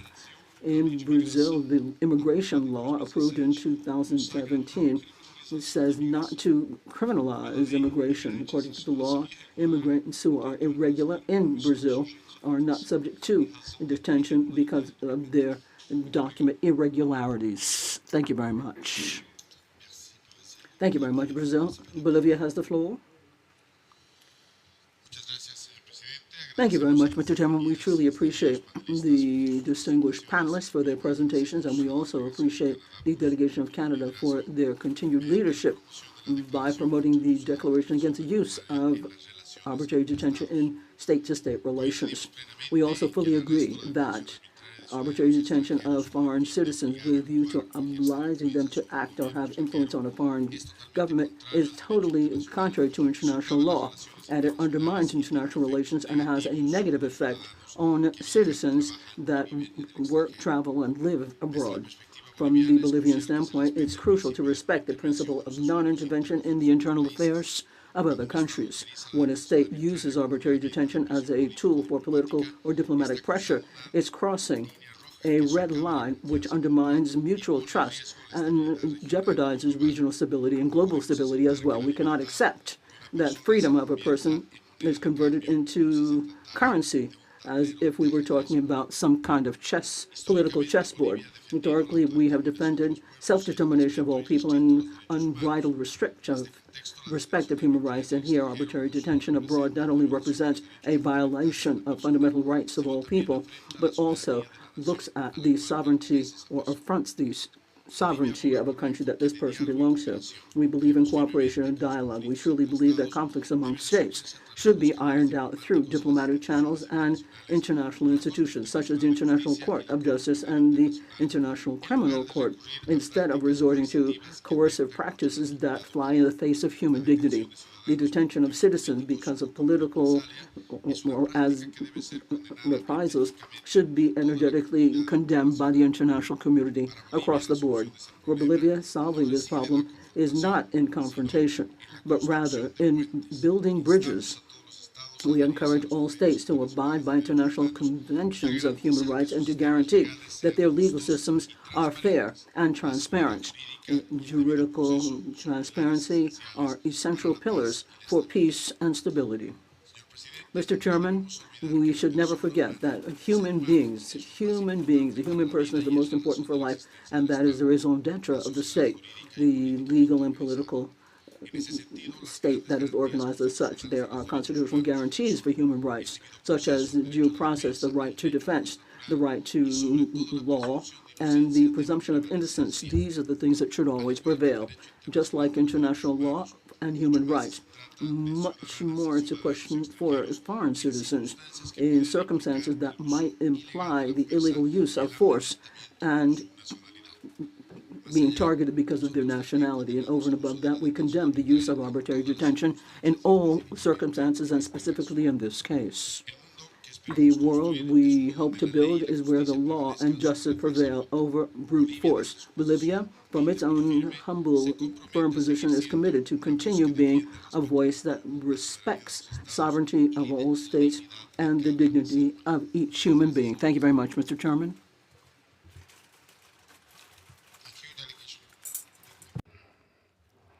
We now offer the floor to the delegation of the United States. Thank you, Chair. The United States thanks Canada for coordinating this agenda item and for inviting experts who are actively examining existing international law to clarify the issue of states and other malign actors detaining our citizens abroad for political purposes. We continue to discuss the troubling rise in the number of actors detaining foreign citizens for leverage. The Maduro regime in Venezuela, in particular, has unjustly detained U.S. citizens and other foreign nationals in our region at higher rates than ever before, leading President Trump to sign an executive order last week establishing a designation entitled State Sponsor of Wrongful Detention that will call out countries engaged in this practice. But this problem cannot be stopped by one state alone. It demands a deliberate, unified response, not just from one country, but from all of us. The growing trend of arbitrary detention in state-to-state relations, also referred to as state hostage-taking, demonstrates why legal clarity and collective action are urgently needed. More can and must be done to prevent and deter rogue regimes and hold them accountable under international law. As Canada's presidency of the Council ends this month, the United States thanks Canada for prioritizing this issue and encouraging hemispheric and global collaboration. Under Canada's leadership, the Declaration Against Arbitrary Detention in State-to-State Relations, launched in 2021, is now endorsed by 84 countries, including 23 OAS member states, as noted here today. This is the first and simplest action that OAS member states can take to firmly demonstrate opposition to detentions used for political purposes. The The United States is also pleased to hear of 2 Inter-American Juridical Committee members interested in advancing Technical Resolution 1287, which requested the IAJC to examine the legal implications of arbitrary detention in state-to-state relations in its 2026 program of work. The IAJC now has the opportunity to use this resolution and its requirements to advance this issue in the Americas beyond our statements of opposition. We recommend that the committee members review relevant treaties, customary international law, and jurisprudence. Specifically, we look forward to the review of instruments such as the American Convention on Human Rights and the work of the UN Working Group on Arbitrary Detention. This work could also include identifying linkages to existing OAS mechanisms to provide structured responses or a proposal for an inter-American framework, which could create formal reporting or monitoring guidelines for member states. We also support consultations with the Inter-American Commission and Court of Human Rights and engagement with relevant UN bodies to help provide practical guidance to OAS member states. The United States looks forward to the IAJC's analysis, providing concrete legal guidance that strengthens the inter-American framework, enhances collective security, and helps ensure an end to arbitrary detention in state-to-state relations across the hemisphere. Lastly, by partnering with academics and advocates in civil society, the United States firmly believes that the OAS can play an influential leading role for the international community to collectively disrupt this behavior. We support the OAS welcoming more collaboration with these groups as we achieve progress together. Thank you, Chair. States. We offer the floor to the delegation of the Dominican Republic. Thank you very much, Mr. Chairman. I would like to echo the comments of welcoming to the Ambassador of Chile and offer him the full-fledged cooperation of the Dominican Republic as he carries out his work. We truly appreciate this Permanent Council, Mr. Chairman, and the mission of Canada for including in this regular session the very important item on the agenda, and as such, we truly value the presentations made by Dr. Giallo, Professor Christian Boone, and Mr. Gonzalez. The delegation of the Dominican Republic values and appreciates the opportunity to participate in this session dedicated to a topic of growing relevance and deep-seated concern for our hemispheric community. Since this question was broached in this regional forum, we have constantly followed up, aware that arbitrary detention, particularly when it's used as a tool for coercion in interstate relations, is a grave violation of the fundamental principles of international law and a direct threat to institutional stability of states. This kind of practice undermines not only the international legal order, but also mutual trust between nations that share democratic values.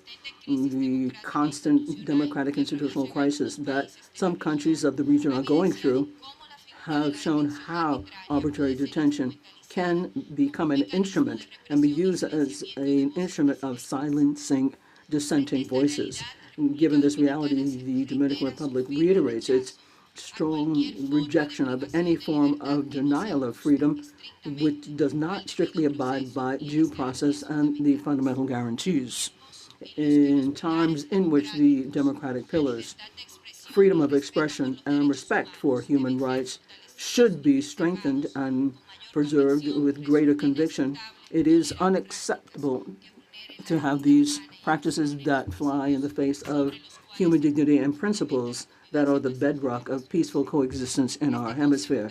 This Permanent Council in June 2025 adopted a resolution through which it entrusted the Inter-American Juridical Committee an analysis of the legal implications of this practice and possible replies or redress. We truly believe in the capacity of reply and response that the authorities of the legal committee have, which will draft a report that will key import for legal standards, as well as to propose concrete measures that strengthen the capacity of the inter-American system to prevent and respond to any cases of arbitrary detention. Mr. Chairman, this organization plays a crucial role when it comes to strengthening the regional legal framework by crafting common standards and actively promoting human rights, peace, and security. In this regard, then, we recognize the importance of this discussion, which will be a solid basis to move ahead with regional responses that are coordinated, that strengthen international legality and democratic values. The Dominican Republic reaffirms its commitment to strengthening the inter-American system and has a unified position that it defends for the unequivocal rejection of arbitrary dimension as an instrument of political pressure or reprisal among states. Only through coordinated action, and one that is held and wedded to our common democratic values, can we fill in the gaps and close the gaps to these kinds of abuses and protect more effectively human dignity and the international legal framework. Finally, on behalf of our delegation, we reaffirm our willingness to continue to actively work in multilateral spaces of this organization with the firm purpose to defend democratic values, human rights, and peace in our hemisphere. Thank you very much. Thank you very much, Dominican Republic. Costa Rica has the floor. Thank you very much, Mr. Chairman. Good morning, everybody. Assistant Secretary General, delegations. Costa Rica truly appreciates the presence of the Permanent Mission of Canada and thanks them for putting this agenda item before us today. We have a dialogue which we feel is crucial for the defense of international law, human rights, and the trust amongst states.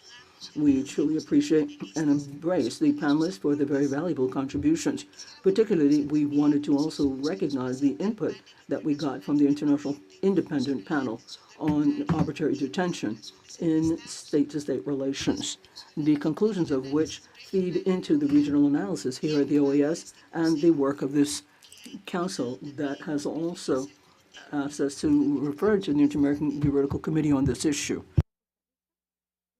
For Costa Rica, arbitrary detention in the context of state-to-state relations is a flagrant violation of international law included in international law for human rights and international humanitarian law.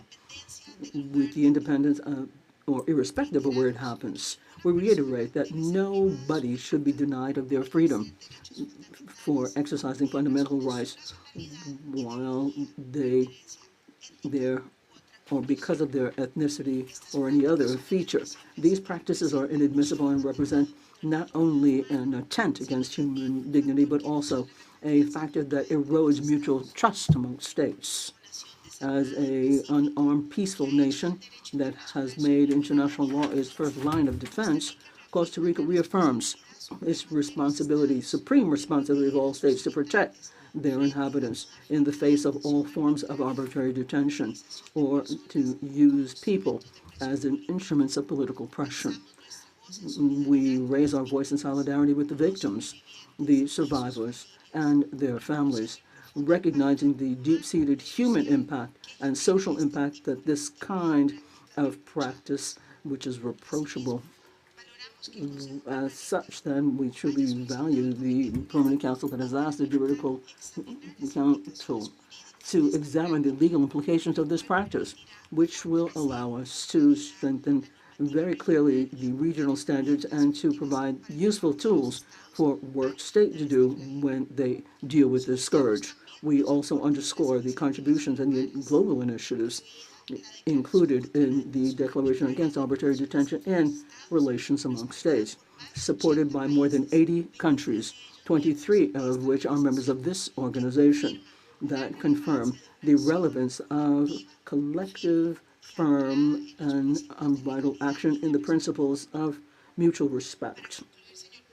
To conclude, then, Mr. Chairman, Costa Rica reaffirms its conviction that this organization has a crucial role to play as a guarantor of inter-American human law for human dignity and solidarity amongst the peoples of this hemisphere. Thank you very much. Thank you very much. Costa Rica, Uruguay, you have the floor. Thank you very much, Mr. Chairman. Uruguay truly appreciates the International Independent Panel on arbitrary detention for state-to-state relations and for the presentation of the report that we heard today. We have taken due note of it. We reaffirm that arbitrary detention is a or to reject it is a fundamental principle. And this is in Article 9 of the Pact of Political Rights, as well as in Article 7 of the Inter-American Convention on Human Rights.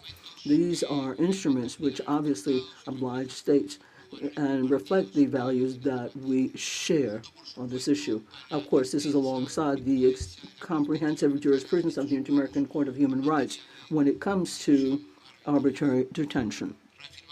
We reaffirm that no person should be denied their freedom, as we see it in law, with full-fledged guarantee of due process, without any legal foundation, without access to legal support. These are rights that all people have. The trust and international cooperation and sovereignty of states must be respected. Our country observes with deep concern denial of freedom of liberty as a measure of political reprisal among states.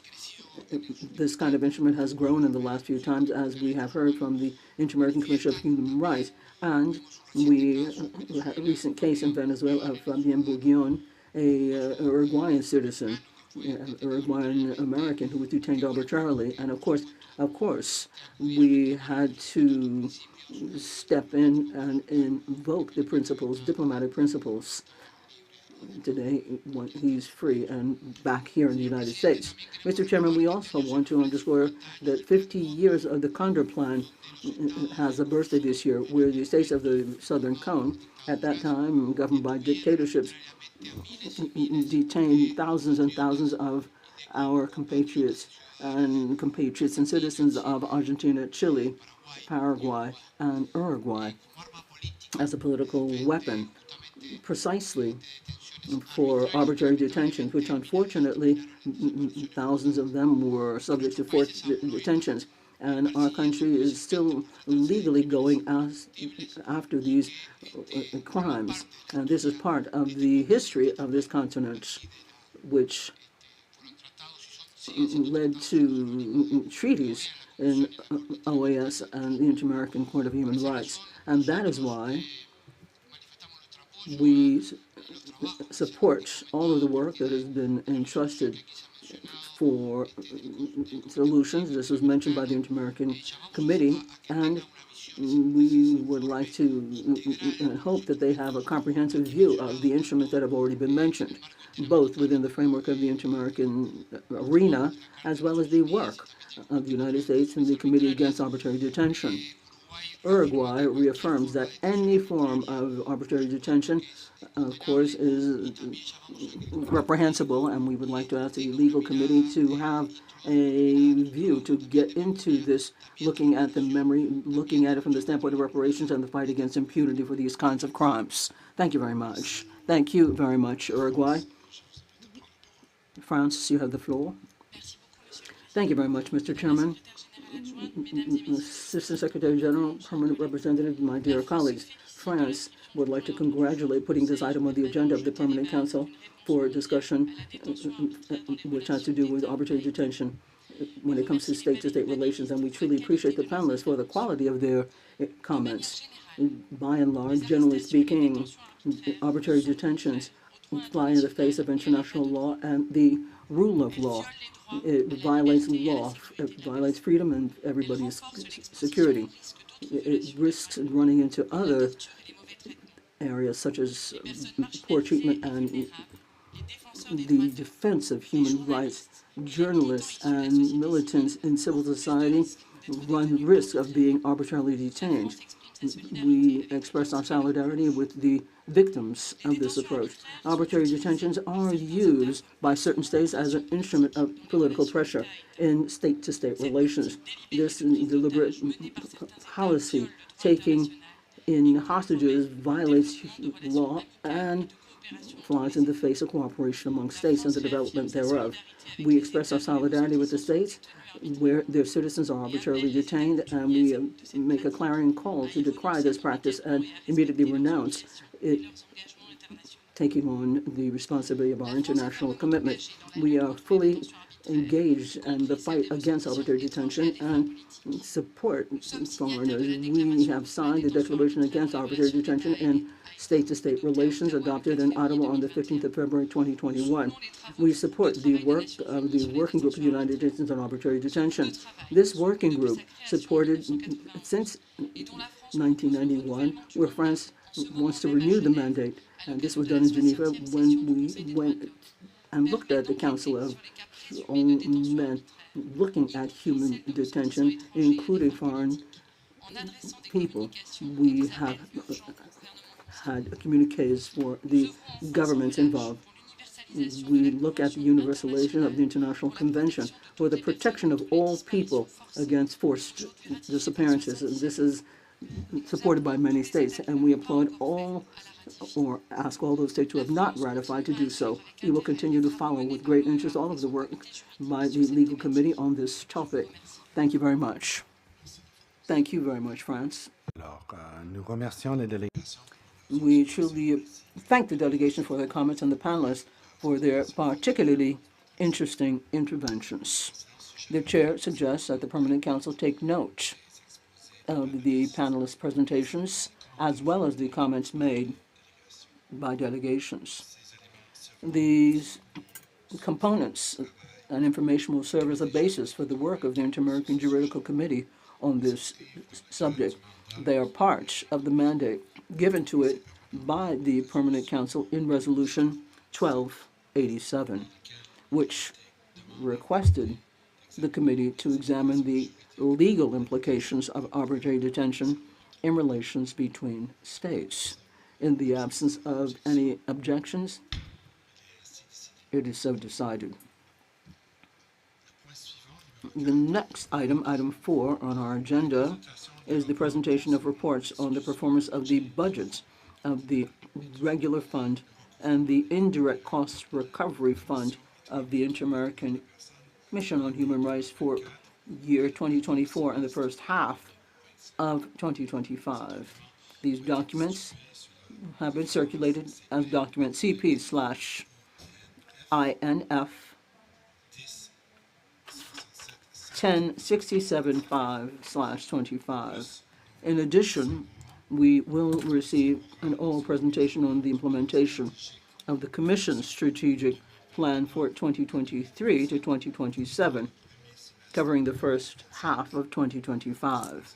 This presentation is in line with the mandate of the General Assembly as set out in resolutions 2957, 3011, and 3037. In this regard, I would like to welcome Commissioner Jose Luis Caballero, President of the Inter-American Commission on Human Rights, who will present a summary of the reports. You have the floor, sir. Thank you very much. Good morning. Top of the morning to everybody. Ambassador Mr. Savage, President of the Permanent Council and Permanent Representative of Canada. Ambassador Laura Kiel, Assistant Secretary General of the OAS. And Mr. Michel Herregui, Secretary of Legal Affairs of the OAS. And Mr. Khelkevich, Secretary for Strengthening Democracy here at the OAS. Greetings, everybody.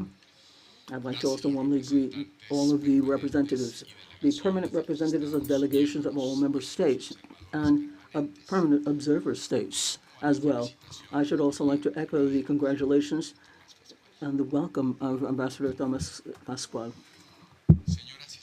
Ladies and gentlemen, as President of the Inter-American Commission of Human Rights, I'm honored to present to you the report on the execution of the regular fund in 2024 and the first half of 2025, as well as the main results that we have achieved during the first quarter of this year in the implementation of the very ambitious strategic plan 2023-2027.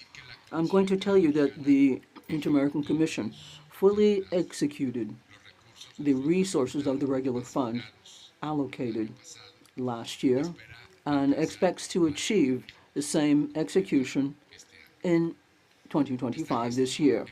This effective management has made it possible to obtain results with significant and tangible impacts on the lives of the victims of human rights violations and the peoples of our region.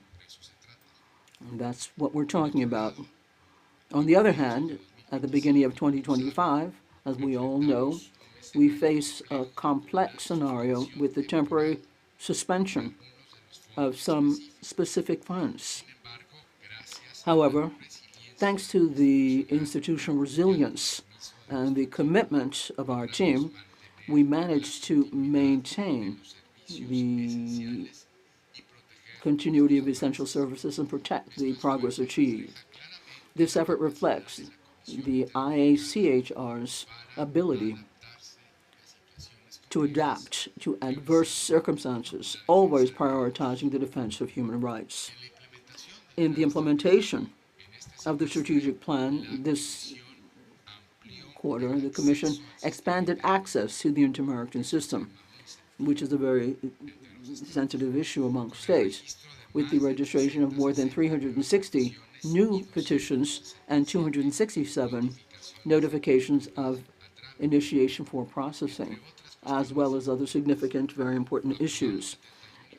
In terms of admissibility, we approved 71 reports, 40 of admissibility, and 31 of inadmissibility. 5 portfolio review meetings were held with states Bahamas, Chile, Argentina, El Salvador, and Bolivia. 26 merit reports on 12 states, more than half of which are linked to historically excluded groups. 17 new friendly settlement agreements with acts of recognition of responsibility in Colombia and Mexico, which dignify the victims and guide reparation measures. 8 cases were referred to the Inter-American Court, benefiting more than 860 people directly.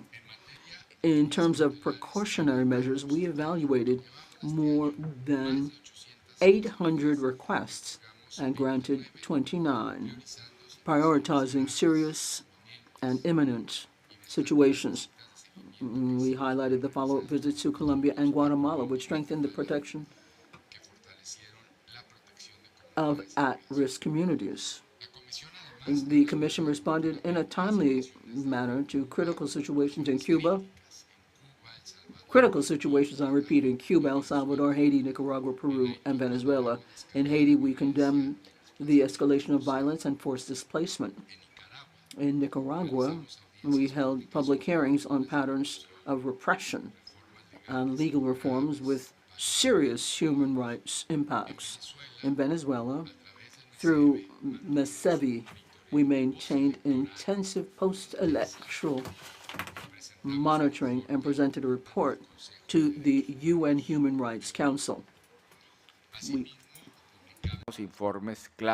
Likewise, we have key reports like those of persons with disabilities in the Americas, which is very important, and the journalists in exile, which helped us strengthen the visibility and technical recommendations of the Commission.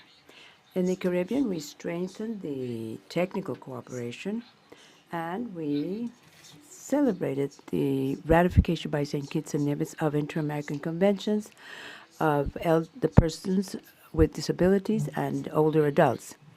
In Central America, in these advances, we ratified the LASACROI, which is the Rapid and Timely Report Room with El Salvador, and we followed up of the situation in Guatemala and Nicaragua. In the Darien, we carried out a working visit to observe the situation of human mobility and issued recommendations both to Panama and Colombia for the protection of people in transit. As for modernization and transparency, we continue with those processes through key improvements in the Gaia system, with the automation of notifications and internal flows to strengthen institutional efficiency. And as for accountability, we delivered programmatic and financial reports and maintained high transparency standards, including external audits with clean opinions, which reinforces the trust in the way in which we manage resources. To conclude,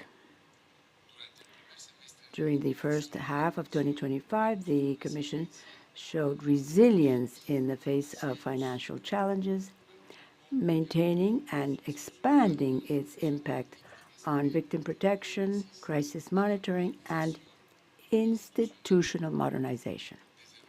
Of course, these achievements would not have been possible. Muchas gracias. Thank you very much, President of the Commission. I'd like to give the floor to the delegations who may wish to make comments on this presentation.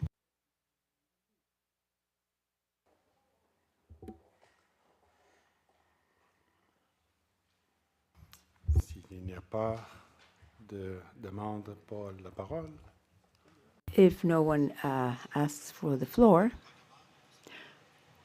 oh, excuse me, I believe Panama has the floor. Thank you, sir. I'd like to first express our greetings on behalf of the Panama delegation and thank the Commissioner Luis José Luis Caballero for the presentation, President of the Inter-American Human Rights Commission. We've made note of the reports related to the budget of the regular fund and the indirect cost recovery for 2024-2025, as well as the report on the implementation of the Commission's Strategic Plan 2023-2027 in the first quarter of 2025. I find that this practice of periodic accountability is healthy and necessary. It strengthens institutional transparency and the member states' trust in the Commission. The presentation of these reports not only complies with key mandates from the General Assembly, it is furthermore a fundamental exercise of good governance. It allows the states to value the situation of resources and the results achieved, ensuring that every effort is aligned with the principles and goals shared by all of us. The report on the progress of the implementation of the Strategic Plan 2023-2027 deserves special recognition. This intermediate evaluation is a good practice, for it allows us to measure the effectiveness of the measures taken, to see if the goals are being achieved, and consider the need for necessary adjustments to strengthen the effectiveness of the system. To this end, we value the Commission's commitment to the modernization, technological innovation, and process improvement that seek to optimize the institutional management, as seen by the improvements in the Gaia system and the automation processes. Panama recognizes the tremendous work done by the Commission to help victims of violations of human rights and the support they give the states in the region. For Panama, it is of special importance to see the work of the Commission on matters of technical cooperation and their contribution to the establishment of international standards that help strengthen the regulatory systems in the countries. This technical support allows member states to advance in their compliance of international obligations and offers the citizens a more effective access to justice and redress. The delegation of Panama would like to reiterate its full state commitment with the Inter-American Commission on Human Rights. We have followed their efforts in different areas with our active participation as well as with concrete contributions. In this framework, it would be important for us to receive a period of sessions of the IACHR in 2026 in the city of Panama as part of the commemoration of the bicentennial Anfictyonic Congress of Simón Bolívar. And with this spirit in mind, we reaffirm our support to the IACHR and express our willingness to continue to cooperate closely with their work, convinced that a strong, transparent, and effective commission will be an indispensable guarantee for the protection of human decency in the Americas. Thank you very much. Thank you very much, Panama. Canada has the floor. Thank you very much, Mr. Chair. And Canada would like to thank the President of the Inter-American Commission of Human Rights for their presentation of the reports of the execution of the regular fund of 2024 and the first quarter of 2025, as well as the progress attained in the implementation of the strategic plan 2023-2027, and greet and accept the efficacy and resilience shown by the Commission in the use of those resources that allow them to ensure continuity of essential services, despite the uncertainties we face. The institutional capacity was furthermore preserved, protecting the advances for the defense of human rights, showing professionalism, and we'd like to congratulate you for your commitment. Canada is especially interested in the tangible impact of the following: the expansion, she corrects, of access to the system through the new petitions and requests for admissibility, emphasis on groups historically subjected to exclusion, as seen in the last report, and the arrangements of redress, active search for an indispensable function of the Commission for early warning, and the action of given countries, and the strengthening of the inter-American systems, particularly against those vulnerable people and journalists. We also welcome the efforts of transparency as well as other options. These steps reinforce our trust in the institution and are an excellent example of adaptability and resilience. Canada reaffirms its support and technical backing so that the Commission can continue to serve as the conscience of the Americas. The works of the Commission is not an abstract exercise. It directly touches on the lives of thousands of victims and communities across our hemisphere. Supporting the IACHR is therefore not only a duty to this organization, but a duty to our peoples. Thank you, Chair. Merci. Thank you very much, Canada. Peru has the floor. Sir, we want to thank the President of the Inter-American Commission on Human Rights for his presentation. However, we would like to ask him to clarify the following. On page 2, there's a mention of Peru. In item 6, the report states the Commission responded in a timely manner to critical situations in Cuba, El Salvador, Haiti, Nicaragua, Peru, and Venezuela. We see 6 countries mentioned where there were critical situations. However, immediately following, it gives details of only 3 of them. Peru is one of the other 3, regarding no mention specifying the critical situations. We would like to know exactly what that referred to. Thank you very much. Thank you very much, Peru. Costa Rica has the floor. Thank you, sir. And good morning to all of you. Mr. Chairman, Assistant Secretary General, permanent and alternate members, President Caballero, distinguished commissioners who are following the session, Dr. Renom, Executive Secretary of IACHR, and Luis Acevedo, colleague of the IACHR who are here. Good morning to all of you.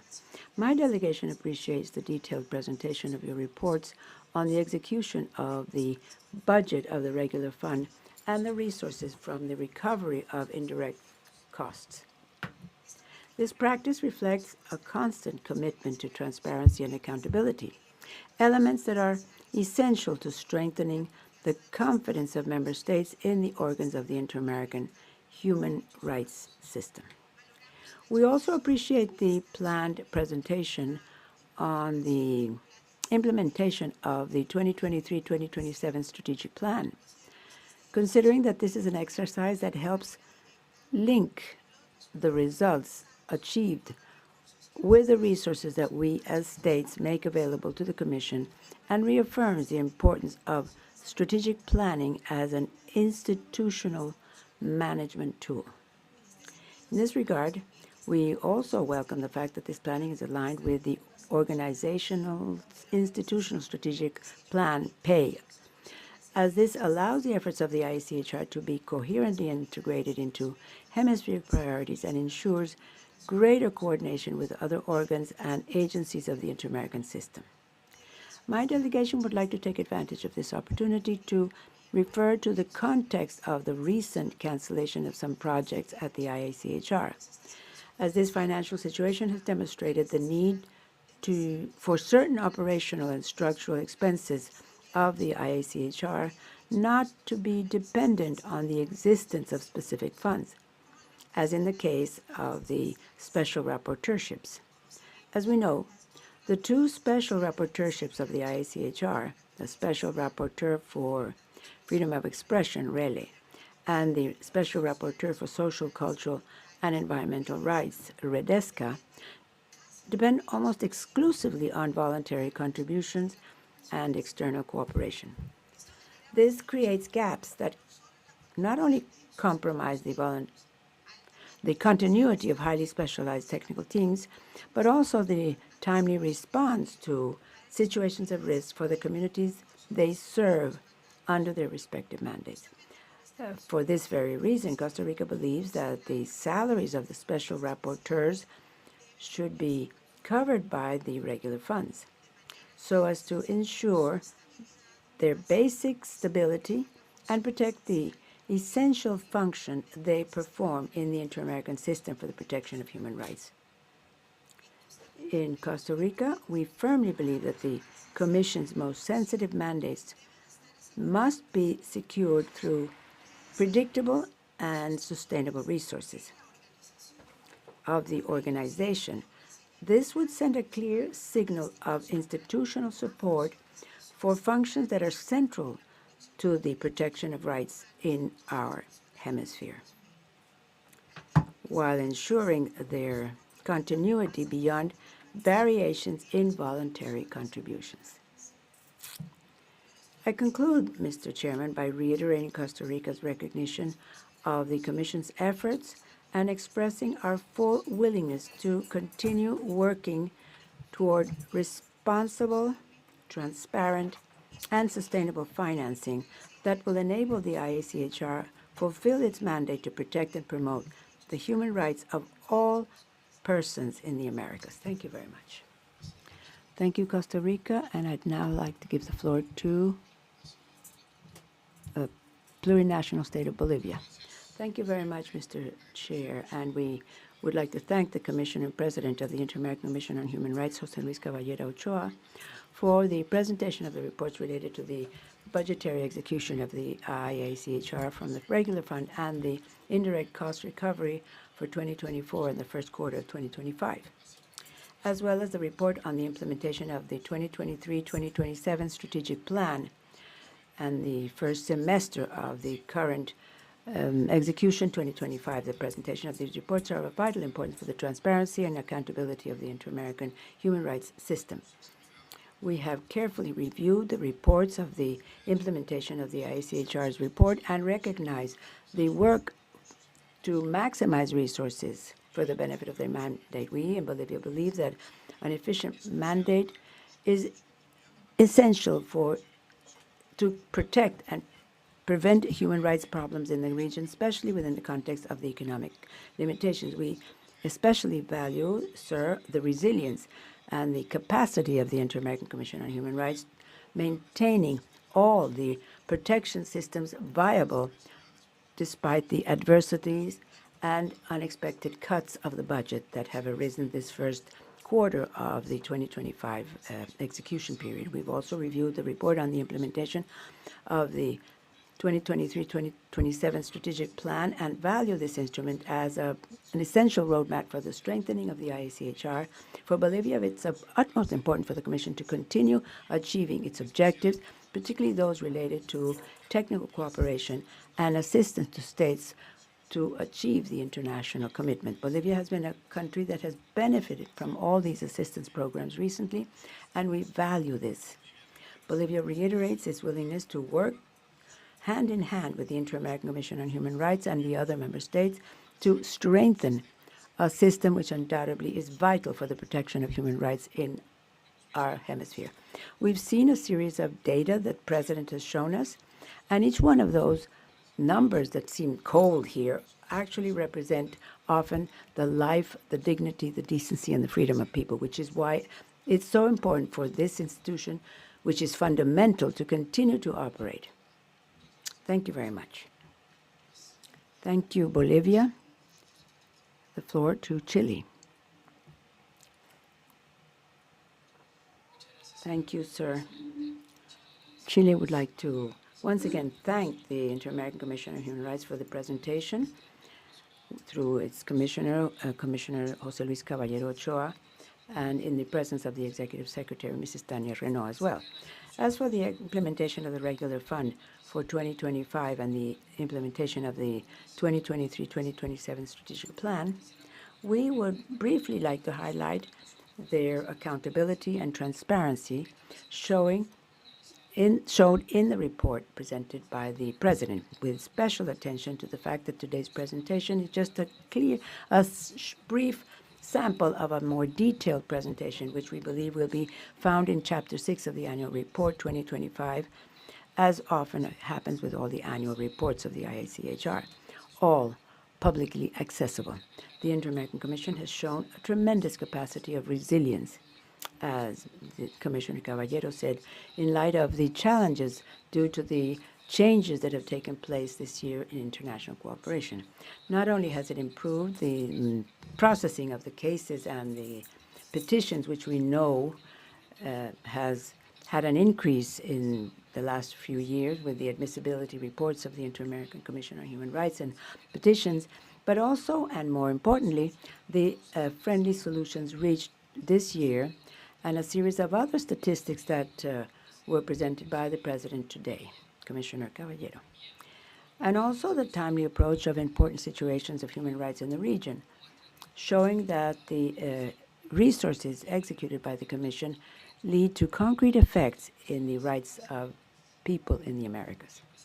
Mr. Chair, we know that there's always space for improvement, but we also believe that we can be comfortable that the implementation and execution of the regular fund and the complete budget of the Commission, as well as the strategic plan, is work done intelligently, responsibly, and particularly with clear understanding of the essential roles of the Inter-American Commission of Human Rights. In other words, the promotion and the defense. Thank you very much. Thank you very much, Chile. The Dominican Republic has the floor. Thank you, sir. And we welcome the report presented by President Caballero regarding the execution of the budget and the implementation of the Strategic Plan 2023-2027 of the Inter-American Commission on Human Rights. As I said, presented by the President, José Luis Caballero. We've made due note of all his presentation and recognize the sustained efforts made by the Commission to advance in their compliance of the mandate despite the budgetary limitations which affect their response capacity. Our delegation especially values their firm commitment with the transparency and accountability, seen clearly in the reports and the link between the assigned resources and the obtained results. This exercise is a fundamental practice for the member states to know how the resources are being used and generates the trust in the administration and good governance. Likewise, we'd like to highlight the efforts made by the Commission in trying to maintain the continuity in the execution of programs despite the vacancies in some of the posts and the dependence on some resources coming from the indirect cost recovery and donors' funds. And in this respect, we express our concern for the high degree of dependence that the Commission has on the voluntary contributions and indirect costs to comply with their mandates. We recognize and value the support offered by the observer states and member states and other donors. We recognize that this is a situation that could lead to weaknesses that could affect the sustainability and financial predictability. furthermore committing the independent and autonomous nature of the Commission. We believe, therefore, that it is fundamental for member states to redouble our efforts to strengthen the stable and predictable financing of the Commission through the regular fund of the organization so that it can, in timely manner and fully comply with the mandates given to it by the states for the defense and promotion of human rights. And to end, Mr. Chair, the Dominican Republic reiterates its support for all the work done by the Inter-American Commission and reiterates our willingness to participate constructively in the upcoming deliberations on the organization's budget for 2026 with a view to support the financial management of the Commission and ensure that it has the necessary resources to carry out its work and strengthen the inter-American human rights system for the benefit of all. Thank you. Thank you very much to the Dominican Republic, and we now give the floor to Brazil. Thank you, sir. We'd like to thank the President of the Inter-American Commission on Human Rights, José Luis Caballero, for the presentation of the reports, a clear indication that the IACHR is committed to transparency and accountability regarding the allocation of resources and the results obtained in each period. I also recognize the presence of the Executive Secretary, Tania Renault, and other members of the team. The government of Brazil would like to take advantage of the opportunity to reaffirm its commitment with the inter-American human rights system, which is a model for other regions. It's pride for us, showing the greatest pattern of protection of the human being and its ability to monitor and use these rights in cooperation with the member states. The constant improvement of the system is a goal we must constantly pursue transparently, honestly, and in constant dialogue. The system is there to help each one of the member states to advance in the implementation of their commitments and obligations. And the primary responsibility is still in the hands of the states, of course, but this system helps us overcome gaps and protect the protection and decency of persons with no discrimination of any type.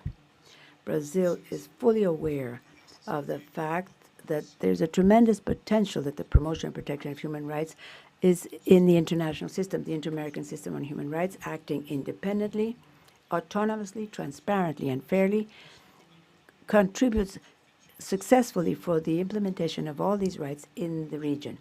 And therefore, it's important for us to ensure having the necessary resources so that the Commission can actually comply with its mandates in a sustainable and predictable way with the possibility to respond to the growing demand of cases so that the states can also benefit from that type of cooperation. This is a fundamental requirement to strengthen the system. Thank you very much. Thank you very much to Brazil. Mexico has the floor. Thank you, sir. Mexico would like to thank the President of the Inter-American Commission on Human Rights, Commissioner José Luis Caballero, for the presentation of the reports on the execution of the budget of the regular fund and the resources from the recovery of indirect costs for 2024 and the first quarter of 2025, as well as the report on the first semester of this year on the implementation of the 2023-2027 strategic plan. My delegation has made note of the significant progress reported and recognizes the valuable work and efforts made by the Commission to achieve these results. Our special recognition to the Executive Secretary, Tania Renault, and her team for the efficient work carried out. Mexico highlights the importance of the Commission having sufficient resources to carry out all its functions and reiterates its commitment to assist in the financial strengthening, particularly in the regular fund. My country also offers this through its voluntary contributions to specific funds for the Commission as well as the Inter-American Human Rights Court, and urges member states, with all due respect, to promote this good practice so that both bodies can have the public resources necessary. And we recognize the progress attained in their compliance of the strategic plan.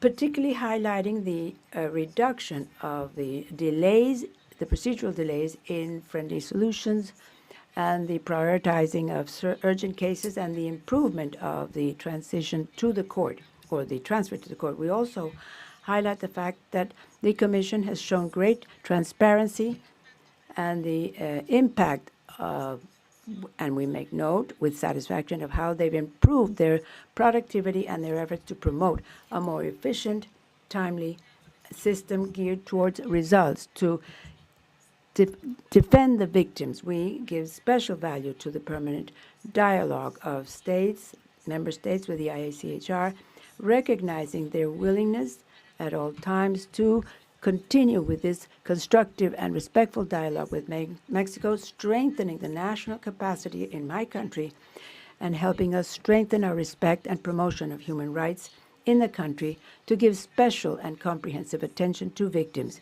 We recognize the efforts made by the Commission operating more efficiently with the economic resources available. And once again, we'd like to invite member states to consider special priority for the inter-American human rights system linked to the respect for the dignity and the rights of persons. Hence, its strengthening must continue to be a priority for all of us. Thank you, sir. Thank you very much, Mexico. I'd like to give the floor to Paraguay. Thank you, sir. First, I'd like to thank the president of the ICHR for the report. We've made note of this. It is a valuable exercise of transparency and accountability and contributes to strengthen the relations between the ICHR and the member states. Furthermore, we highlight the important efforts of the institution, as can be seen by all the human team of the Commission during this period in a difficult financial situation. Within the framework of the budgetary negotiations of the OAS for next year, we believe it's relevant for member states to recognize the importance of giving the IACHR the necessary resources for them to continue to operate fully and efficiently. My delegation reaffirms the essential role played by the IACHR in the defense of the decency and the rights of all persons living in the Americas, in particular those who have been victims of violations of their human rights, as well as those who find themselves in vulnerable situations. To this effect, we reiterate our full support of their work. Thank you very much. Maintenant. Thank you very much, Paraguay. Uruguay has the floor. Thank you very much, Mr. Chairman.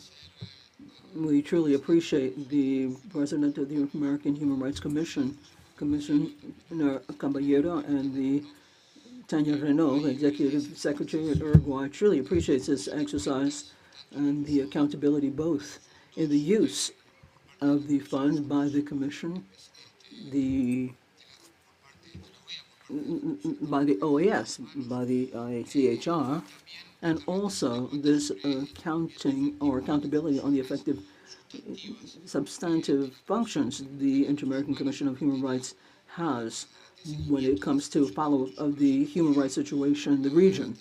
The attention paid to the petitions that arrive from different victims in the different states and the progress in the case system that we have heard about today. We also truly appreciate, particularly, the efforts that the Inter-American Commission of Human Rights has made, the commissioners, the rapporteurs, the special rapporteurs, and the executive secretary to deal with and adapt to the cancellation of specific funds and refunds on this issue, which we all know this year have taken place.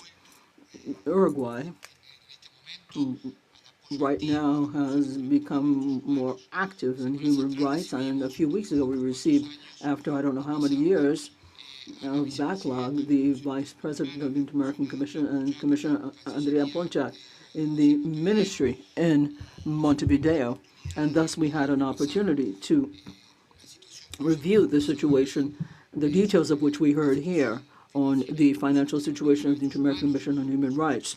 Of course, we spoke about the other issues that are important to Uruguay when it comes to human rights and the consolidation of inter-American standards. during possible reviews or restrictions in human rights. And of course, we appreciated reviewing the portfolio of cases with regards to Uruguay. I should also like to echo the appeal and the point made by Costa Rica and the president, or the chair, I should say, of CAP here at the OAS, to begin a process between the Commission and states to regularize the situation of the special rapporteurs when it comes to financing, at least financing their salaries, and based on the understanding that they are experts, they have very important positions for more than 25 years is one, and the other has been here for more than a decade, and we feel that there has to be some coordination so that we can keep these functions up and running when it comes to our financial vulnerability. We reiterate our support for the Commission and our willingness to work together. We're truly grateful for the information that we've got from the ICHR, Mr. Chairman. Thank you very much. Thank you very much. Uruguay, El Salvador has the floor. Thank you very much, Mr. Chairman. We have taken due note of the presentation of the reports on the execution of the budget and implementation of the strategic plan of the ICHR to date by Mr. Caballero, President of the Commission. This point is particularly relevant in the current context where we are looking at the budget of the organization for 2026.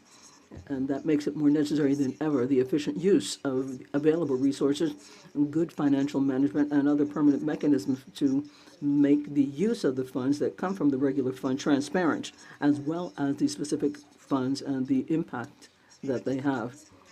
Given the overview that we heard, it shows that much of the resources, payment of salaries, as well as what was said yesterday in the CAP meeting, we feel it's advisable to identify resources so that all rapporteurs depend on the regular fund. And we feel that we have to have equitable resources for them.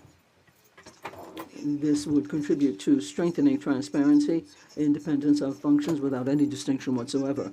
On the other hand, within the framework of the implementation of the strategic plan, the activities, it's also recommendable to look at those activities and look at a balance between the mandate of the Commission, the available resources, and the needs and concerns put by member states. Among them, a review of the cases as well as other current issues. We feel it's important to strengthen cooperation with states when it comes to training and ensuring that this training is in keeping with the very recommendations the Commission has put, contributing thus to consistent and coherent work. Given that, the review of internal processes and greater coordination between different sections can contribute to optimizing technical and financial resources that are available, and thus avoid any duplication of actions or any requests for information from different areas with the same objective, or assigning resources for indispensable reports according to the mandates. We see that austerity should be used in all areas of the organization without a distinction. Information included in the annual report 2024, we recommend that we consider inclusion of this annual presentation, information on the execution of specific funds that go along with amounts in the regular fund. This will allow us to have a more complete overview for all the players in the system. We need to know where the resources are going to strengthen confidence of the states, the guaranteeing efforts that are deployed to generate a positive impact according to the mandate across the board.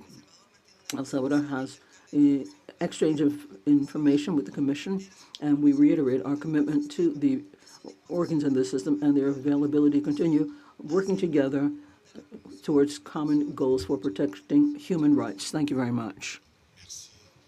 Thank you very much, El Salvador. Now I should like to give the floor to Guatemala. Guatemala has the floor. Thank you very much, Mr. Chairman. We truly appreciate the President of the Inter-American Commission on Human Rights, José Luis Caballero, for the presentation of the report on the execution of the regular fund of 2024 and the first half of 2025, as well as the information of the main results achieved in the implementation of the strategic plan. We recognize that the ICHR continues to be a critical pillar in the protection and promotion of human rights in the hemisphere. For Guatemala, it is of vital importance to strengthen the relations of cooperation with the ICHR within the framework of the next publication of the final report of the visit that took place in 2024.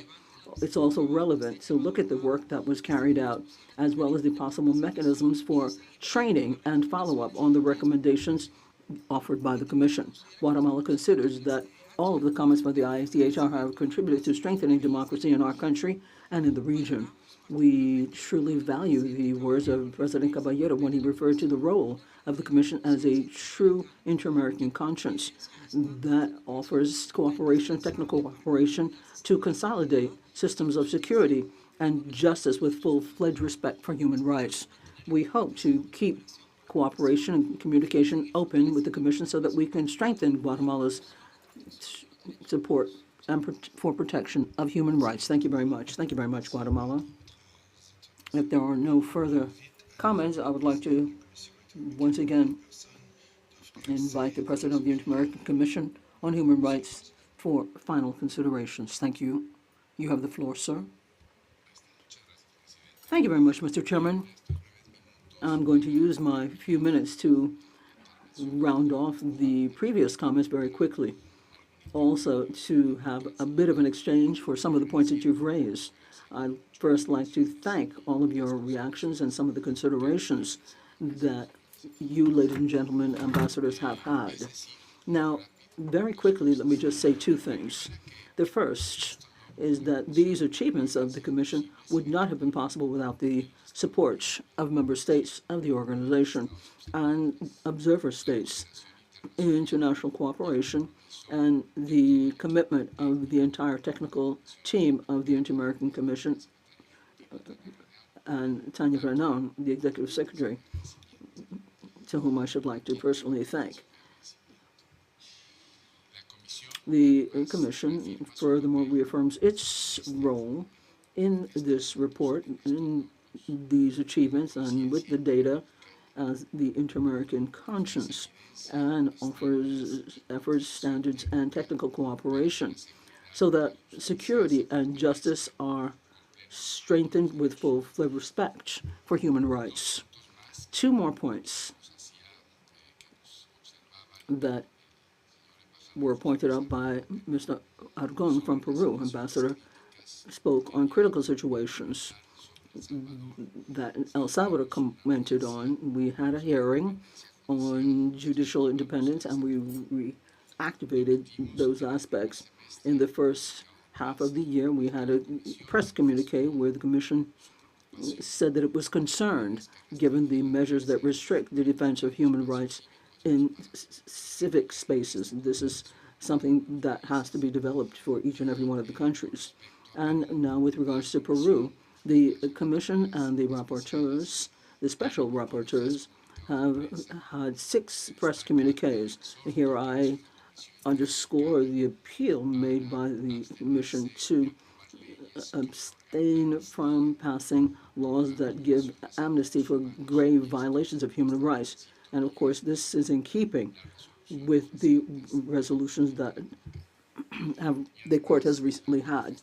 Furthermore, the concern that has been expressed given the changes to Law 3231 on International Agency for Cooperation, which we feel has had an impact on the civic space.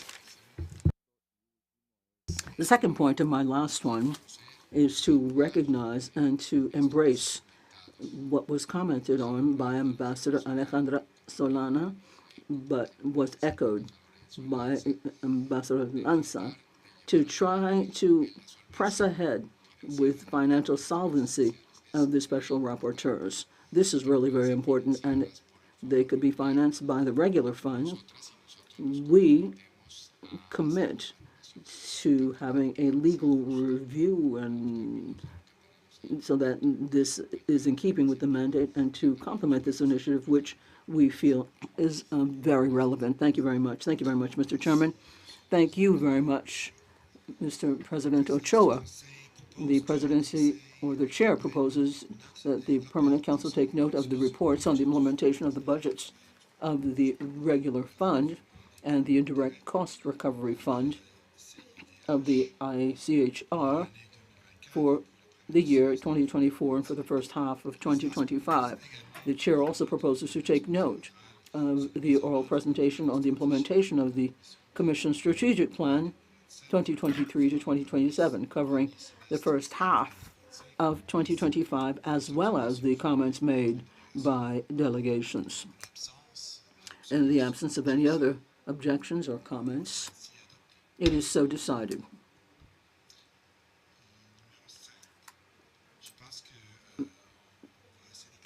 I think that we're going to press ahead, and at 1 we'll break as we have envisaged. So we'll move on with the next item on the agenda in English. Request made by the Secretary General, we will proceed to receive the presentation of the final report of the OAS Electoral Observation Mission deployed to Colombia in 2022.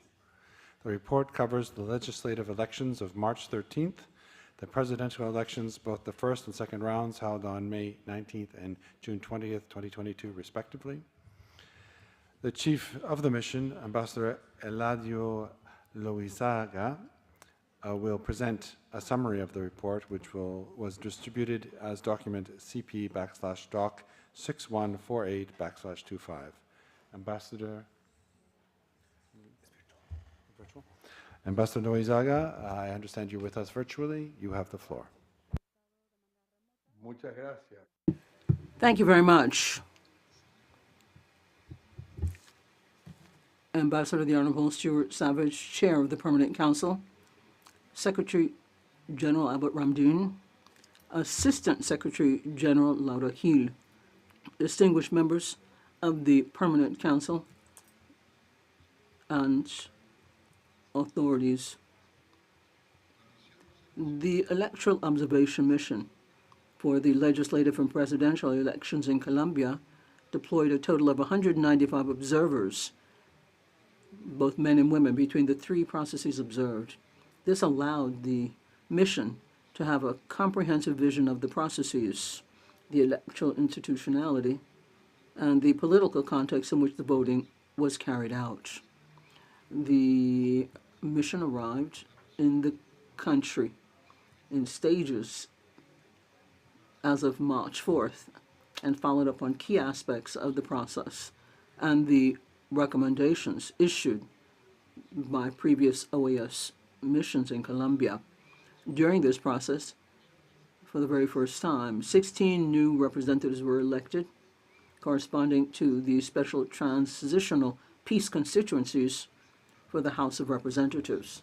The mission stresses that the CTREP represents an important advance in the political representation of the populations that have historically been affected by the armed conflict. The mission was able to verify that several recommendations of the EOMs were implemented. These are, for example, the use of a biometric electoral consensus, the inclusion of young people as voting jurors, the incorporation of didactic material in electoral kits, and the use of more accurate records on the training of voting juries, among others. On Election Day, the mission visited different voting centers in the city of Bogota, from the opening of the polling stations to the counting and transmission of results. A few minutes after the closing of the voting stations, the pre-count information began to be known. The results could be consulted through the website of the National Registry of Civil Status. And by 10 o'clock p.m., it already showed an advance of 96% of the ordinary constituencies of the Senate and the House of Representatives, and 98% for inter-party consultations.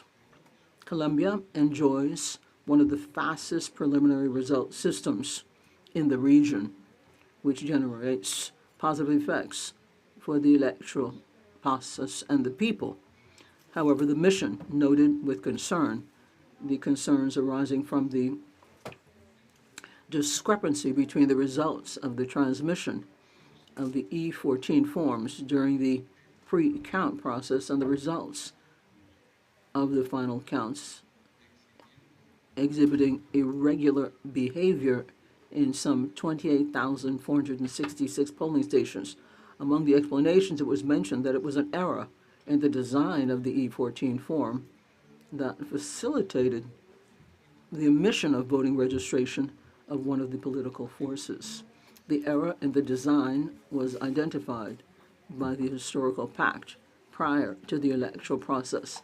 These errors were corrected during the final count. The mission recognizes the internal electoral control measures that the party implemented as part of its activities for Election Day, with which it was possible to correct the pre-count data and validate the correct final vote, as well as the popular will of the citizens. Presidential elections, first round, May 29, 2022. For the presidential election, the EOM was present in 25 of the country's 32 departments, as well as in the city of Bogota.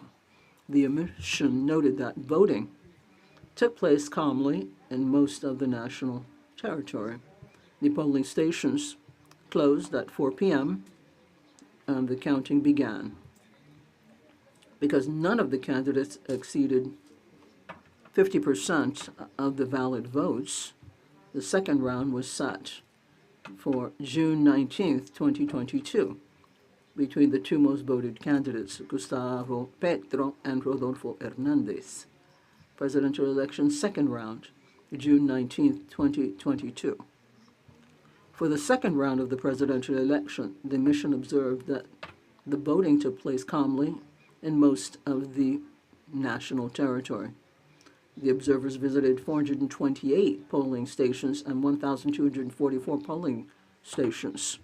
The mission highlights the increase in electoral participation, which reached 58.17%, being one of the highest votes in recent years in the country.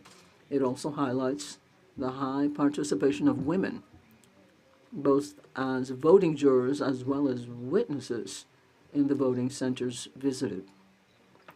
At the conclusion of the count, the data released by the registry, with which the sample survey carried out by the mission coincided, reflected the triumph of the binomial composed of Gustavo Petro and Francia Marquez. The mission celebrated the fact that both forces had incorporated women in their presidential formulas, and highlights that for the first time around, an Afro-Colombian woman made it to vice presidency of the country. In the more than 150-page report, you can find the details of each of the observed processes, as well as the findings and recommendations of the observation methodologies implemented. The mission is grateful to the government of Colombia, especially the Ministry of Foreign Affairs, the National Electoral Council, the National Civil Registry, the Ministry of Defense, the Ministry of the Interior, political groups, candidates, academic and civil society organizations, and other actors with whom it met. And that helped to put together this report. The mission would also like to thank the governments of Brazil, Canada, France, Italy, the Netherlands, Peru, Korea, Spain, Sweden for their financial contributions. And once again, I'd like to express my thanks to the Secretary for Democratic Strengthening and all of the UNESCO folks who accompanied us and for their professionalism with which they carried out their work. Thank you very much. Thank you very much. In English. Detailed report. I now offer the floor to the delegations that wish to address this item of the agenda. Colombia. You have the floor. Thank you very much, Mr. Chairman. Permanent representatives, Assistant Secretary General Laura Gil, Mr. Luis Rizaga. First and foremost, I would like to express our most sincere thanks to the Electoral Observation Mission of the OAS, the EOM, and particularly the Foreign Minister from Paraguay, Eladio Rizaga, for that presentation and this very valuable work that they carried out during the electoral processes of 2022. This technical objective accompanying was key to underscore democratic legitimacy at a time when the recommendations offer valuable components to have ongoing improvements in the Colombian electoral system, with the recognition that Mr. Losaga just mentioned. The electoral verification took into some concern given the discrepancy between the results of the pre-counting that took place based on the E14 forms and the final legislative vote, because this affected 28,466 polling stations. And then in the recount, it was confirmed that not more than 4,000 votes were tallied from the Parte Histórico political party, which is Gustavo Petra's party. This generated uncertainty as to the electoral process as concerns the elections for the country's Congress. There was a design error in E14 form which facilitated the omission of votes by that party, which was placed in the lower part of the document. Now, this mistake, as was said by Eladio Losaga, was picked up by the party that had a lot of electoral oversight, with 34 auditors and others to detect and denounce these irregularities on the very day of the election. The complaint of which was made reference to that concerned 600 some odd thousand votes. We needed institutions to guarantee security. The shortcomings show that we need to shore up technical aspects, humans, when it comes to elections next year. So along that line, we value the recommendations of the mission, where we should like to highlight to improve the design of the electoral forms to guarantee effective training and uniform training for voting jurors, facilitate access of citizens and parties to the databases and the follow-up platforms, have independent audits with electoral software, and shore up IT of the system to document the document source and ensure traceability of the data during the count. Now, when it comes to political financing, it is recommended to strengthen the oversight systems to update campaign costs and facilitate access beforehand for candidates that have fewer resources and ensure equitable competency. Emphasis was put on the urgency to speed up electoral processes and guarantee that in the legal decisions, these be done beforehand to avoid uncertainty and institutional doubt. And then there is a need to strengthen cooperation between the electoral authorities, civil society, and the media, so as to counter any improper information, shore up democracy in the process. From the national government standpoint, we recognize the value of this exercise of international oversight, which we look at an opportunity to make progress towards a more transparent, trustworthy, and inclusive process. Today, we are looking at this, and we have people who have carried out sterling work. We reiterate our commitment to a solid participatory democracy based on respect of citizens' will. The EOMs of the OAS are a very valuable resource for the organization and everything that has to do with transparency and trust in democratic processes. Colombia truly deeply thanks the support offered by the OAS through these missions, and we trust that they will be strengthened and ongoing. Thank you very much, Mr. Chairman. Thank you very much, Colombia. The chair suggests. Canada, you have the floor.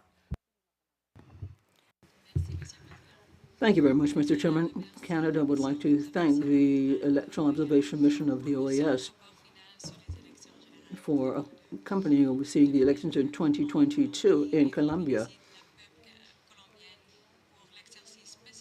and for upholding democratic values.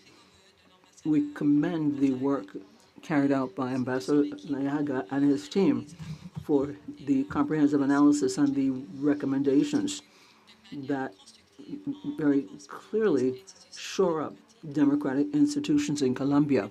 Canada notes with appreciation the highlight on transparency of the electoral mission, the improvement of technology in the electoral processes, and the need to modernize the electoral code in English.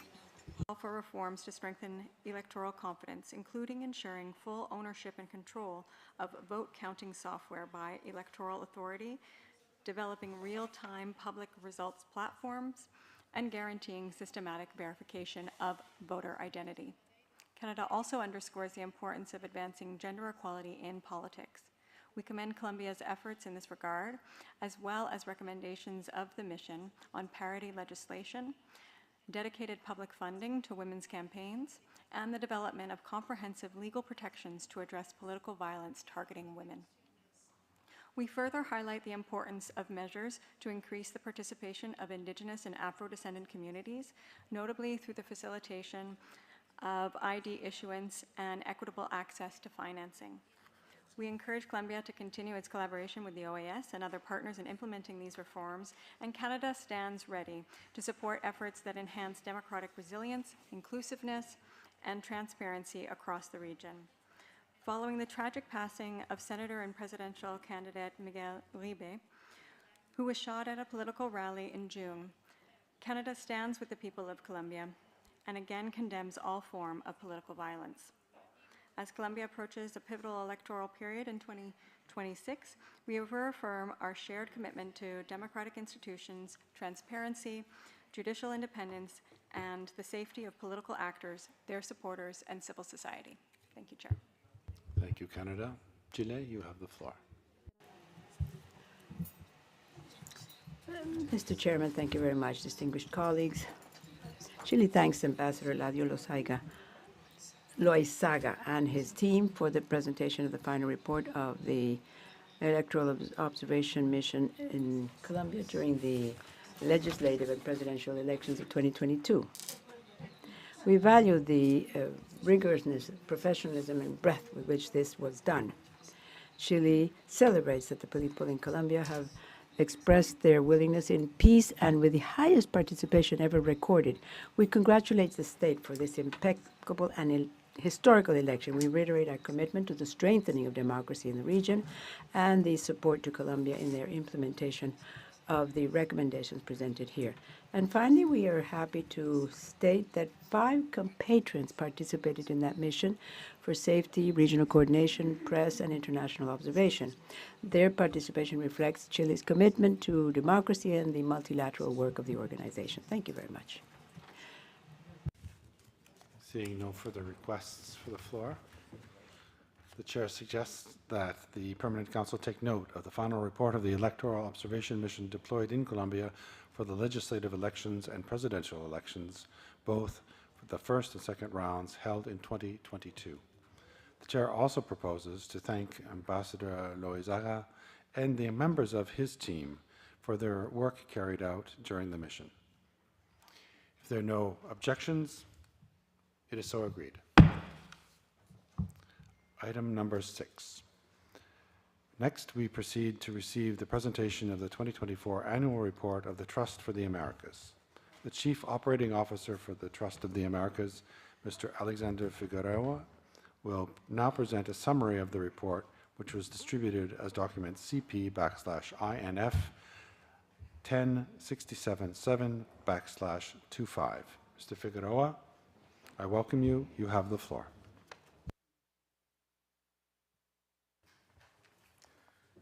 Excellencies, distinguished ambassadors, members of the Permanent Council, friends and colleagues from the General Secretariat and the Trust, thank you for the opportunity to present the 2024 Annual Report of the Trust for the Americas. Our CEO, Linda Edelman, is currently on official travel in the Dominican Republic, working on our next project, rallying private and public sector partners, and as such was unable to be here. The Trust was created under the OAS framework with a clear purpose: to expand opportunity across the hemisphere. Today, that purpose remains central to our work. Our mission is straightforward. We promote social and economic opportunity by focusing in three areas: employability, entrepreneurship, and innovation. In practical terms, we help people find jobs, start businesses, and apply new innovative ideas to local challenges. The Trust operates as an affiliate of the OAS. Our role is to take the mandates you approve and work with both government and private sector to implement them on the ground. In 2024, we reached more than 475,000 people in 22 countries. This impact is possible because of the strong public-private partnerships. Behind these numbers are real people. One example is Kwasi from Gasparillo, Trinidad, who I had the opportunity to meet in person. His story you will see in a short video. His experience reflects the opportunities we aim to create across the region.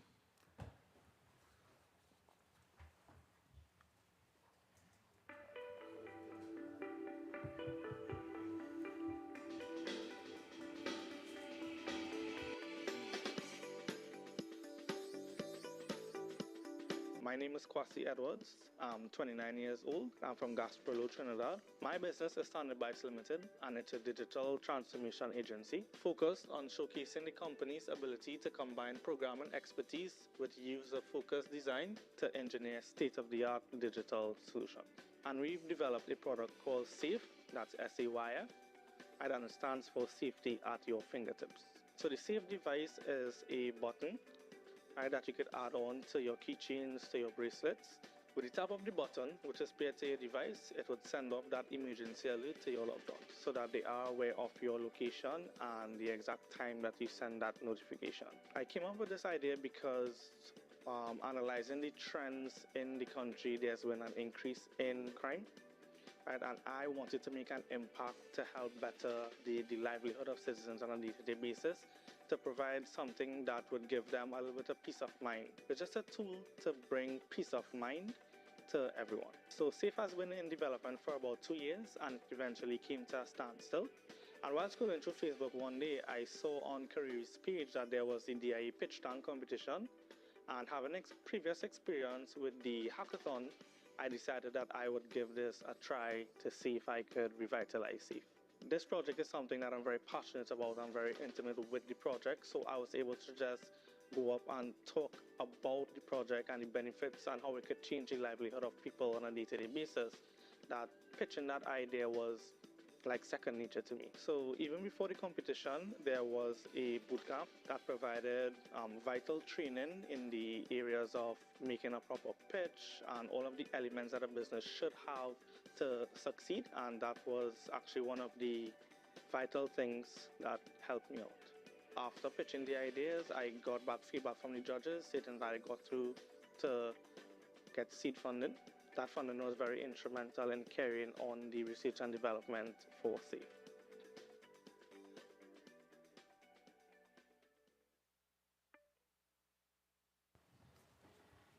Another example is our Skills for Sustainability program on both sides of the U.S. and Mexico border, where over 90% of participants secured employment in water resource management.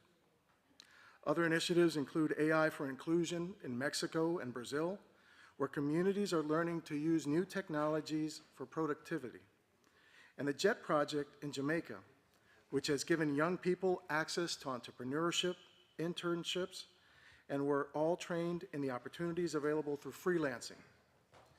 With support from the Permanent Mission of Grenada, we also launched a new project financed through the CAF, which was announced at last year's General Assembly. The Trust also brings financial value. For every dollar the OAS invests in the Trust's leadership, we raise nearly $3 in private sector contributions for the OAS. Each OAS dollar generates almost $10 in social return. In addition, more than 60% of our funding is spent directly in member states. It's also worth noting that the Trust donors were responsible for over 150,000, or about 20.5% of non-governmental institutional ICR funds received by the OAS in 2024. However, the Trust is operating with insufficient operating funds. When we go through the NICR process, which is the Negotiated Indirect Cost Rate Agreement, we arrive at an indirect cost rate of 21.36%, which is on the lower end compared to many nonprofits operating in the international space, where NICR rates are often above 35%. Despite this approved rate of 21.36%, the Trust operates with an effective indirect cost of about 8%. Just to note, our annual budget is about $7 million, of which 40% is in kind. Accountability remains our priority. For the fourth consecutive year, we've received the Platinum Seal of Transparency from Candid, which measures impact, policies, and the efficiency with which we deliver our projects.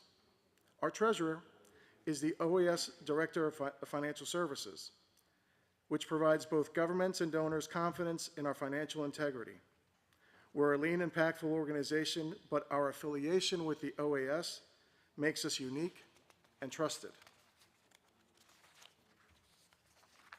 We also collaborate directly with the OAS. For example, we partnered with the press department to secure access to the Meltwater media analysis platform at a fraction of the cost, from a proposed $35,000 subscription cost to the OAS to a $7,500 fee because of our nonprofit status, and we shared that expense equally with the Secretariat. We continue to provide support where possible and are in discussions with SETI, SMS, and other secretariats on future projects. Since 1997, the Trust has grown from one center in Guatemala to historical presence in 29 countries, reaching more than 6 million people over that span. Our work gives operational meaning to OAS mandates and priorities by turning them into programs that deliver results. With your continued support, the Trust will remain a reliable partner and bridge between the Council's vision and tangible outcomes for people in our member states. Thank you. Thank you, Mr. Figueroa. I now offer the floor to delegations who may wish to address this agenda item. The Dominican Republic, you have the floor. Thank you, sir. My delegation would like to thank Mr. Figueroa for the presentation of the annual report of the Trust for the Americas and recognize the valuable contribution of this entity that's affiliated to the OAS to advance in the inclusive development of our hemisphere. And we want to take advantage to highlight the recent visit to the Dominican Republic of Sucio, Mrs. Linda Edelman and Mr. Carlos Escalante, advisor. The Trust initiatives presented in the report clearly show the tangible impact in the creation of effective roads towards the prosperity of our communities, particularly on matters of training and employability. The training programs in water resource management and the expansion of the training centers for artificial intelligence in Central America showed concrete results where the graduates in water management were able to enter the labor market immediately, and those graduated in artificial intelligence had access to employment opportunities or enterprises in their communities. We also want to highlight the value of the course library on artificial intelligence, which is a vanguard resource which applied to employability in microenterprises and community projects ensures that even the most vulnerable communities will be part of this technological transformation. The Trust has known how to combine digital inclusion with innovation, guaranteeing that no community is left behind. The Dominican Republic highlights in particular the value of these actions in our country. Since 2007, we've witnessed the results of this cooperation through more than 115 technological community centers and innovation laboratories in the different provinces, strengthening digital training and entrepreneurial training for our communities. These are experiences that have benefited more than 172,000 Dominicans and are replicable models for other member states. Mr. Chairman, our recognition given to the Trust for the Americas in the budgetary resolution of the General Assembly of 2024 confirms the member states' trust in their ability to generate a measurable impact with an efficient use of the resources, reaffirming our commitment to continue to support the transforming work of this organization that acts as a bridge between the OAS mandates and concrete actions in the field, harmonizing government, private sector, and civil society. In behalf of my delegation, we welcome the impact of these initiatives and encourage member states to continue to strengthen this partnership. Convinced that the Trust for the Americas will continue to be an effective instrument to build more inclusive, resilient, and prosperous communities. Thank you very much. Thank you very much, the Dominican Republic. Costa Rica. Good afternoon, Mr. Chairman and Assistant Secretary General, Mr. Figueroa, distinguished delegations. On behalf of Costa Rica, I'd like to thank the presentation of this report of the Trust for the Americas regarding the activities of 2024, whose inclusion in this item of the agenda was requested through a note OSG/35425 dated September 5th, 2025 by the General Secretary Albert Ramdin to the Permanent Council. We welcome the impact of this organization in more than 475,000 people throughout the Americas in 2024. And we acknowledge the values of their contribution to the inter-American system. I would like to express our special gratitude to Mrs. Linda Edelman, who was unable to be with us today because she's traveling, who is the Executive Director of the Trust for the Americas, and her team for their leadership in consolidating this cooperation platform. The work of the Trust in employability, entrepreneurship, and innovation fully coincides with Costa Rica's priorities, and we share with you the importance of social inclusion as well as economic inclusion, the importance of digital and sustainability training, as well as the empowering of women, which is so important for us, as well as that of youth. These are the pillars of our public policy, which also reflect our perspective of a more equitable and sustainable development for all in the region.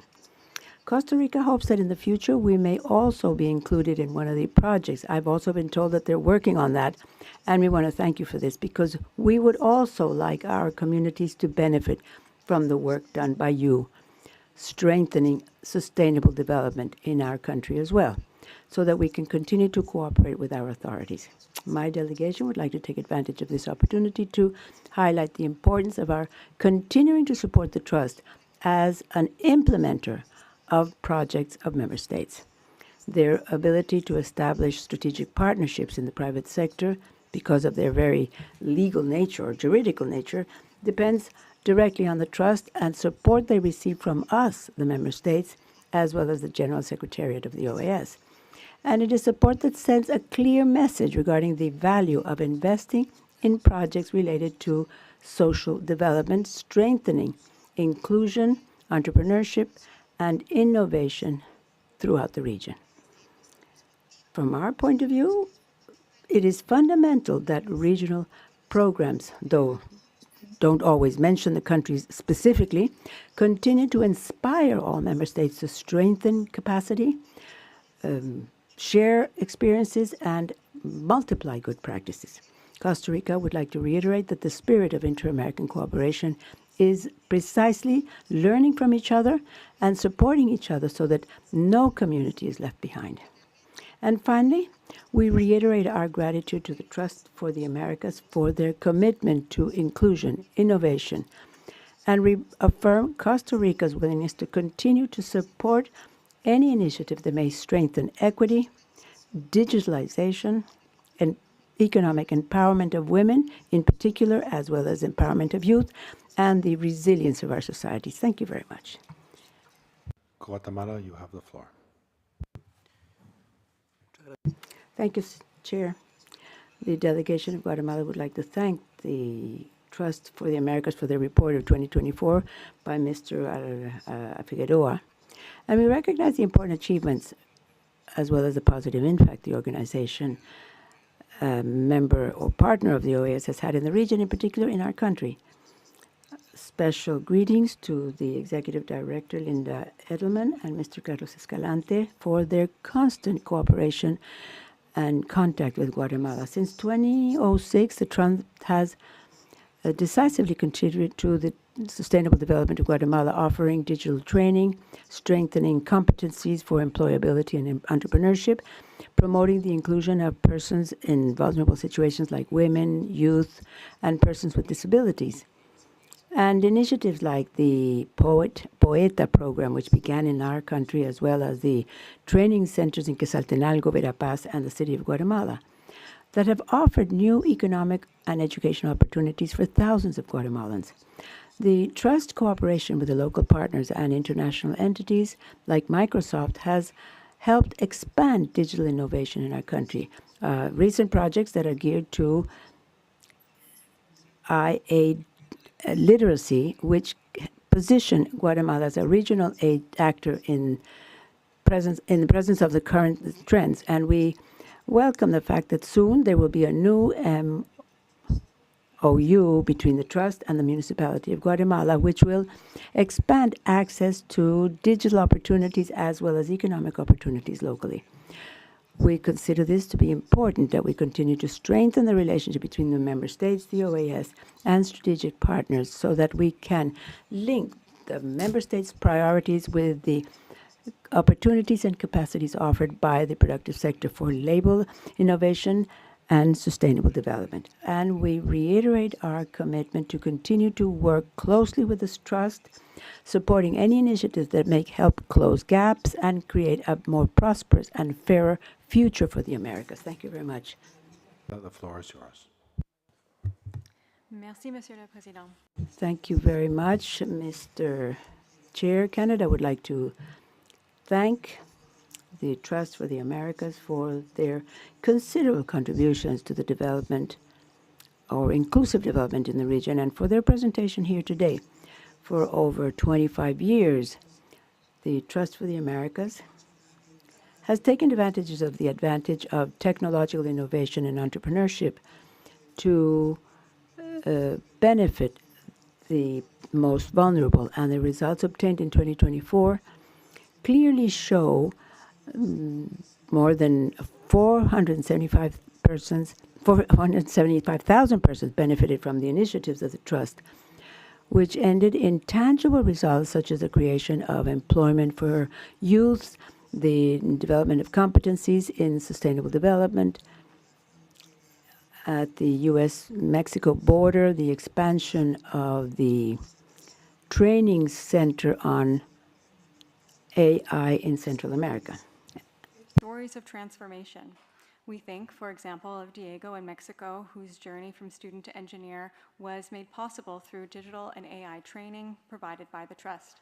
His story embodies the bridge that the Trust builds between aspiration and opportunity. Canada particularly welcomes the Trust's leadership in artificial intelligence for inclusion, an area where fear and misinformation often holds back progress. By equipping vulnerable communities with practical skills in AI, the Trust is not only preparing citizens for future work, it is ensuring that the technological revolution becomes a driver of equality rather than exclusion. We also value the Trust's role as a vital partner of the OAS. The recognition granted by the GA in last year's budget resolution was an important milestone. The Trust translates OAS mandates into measurable results, leveraging partnerships with private sector, governments, and civil society to create scalable and replicable models. This is the kind of operational impact that strengthens confidence in the inter-American system. Canada believes that continued support for the Trust is an investment in the resilience and prosperity of our region. We encourage fellow member states to view this platform as a shared instrument to empower youth, women, Indigenous peoples, and communities across the Americas with the tools they need to thrive.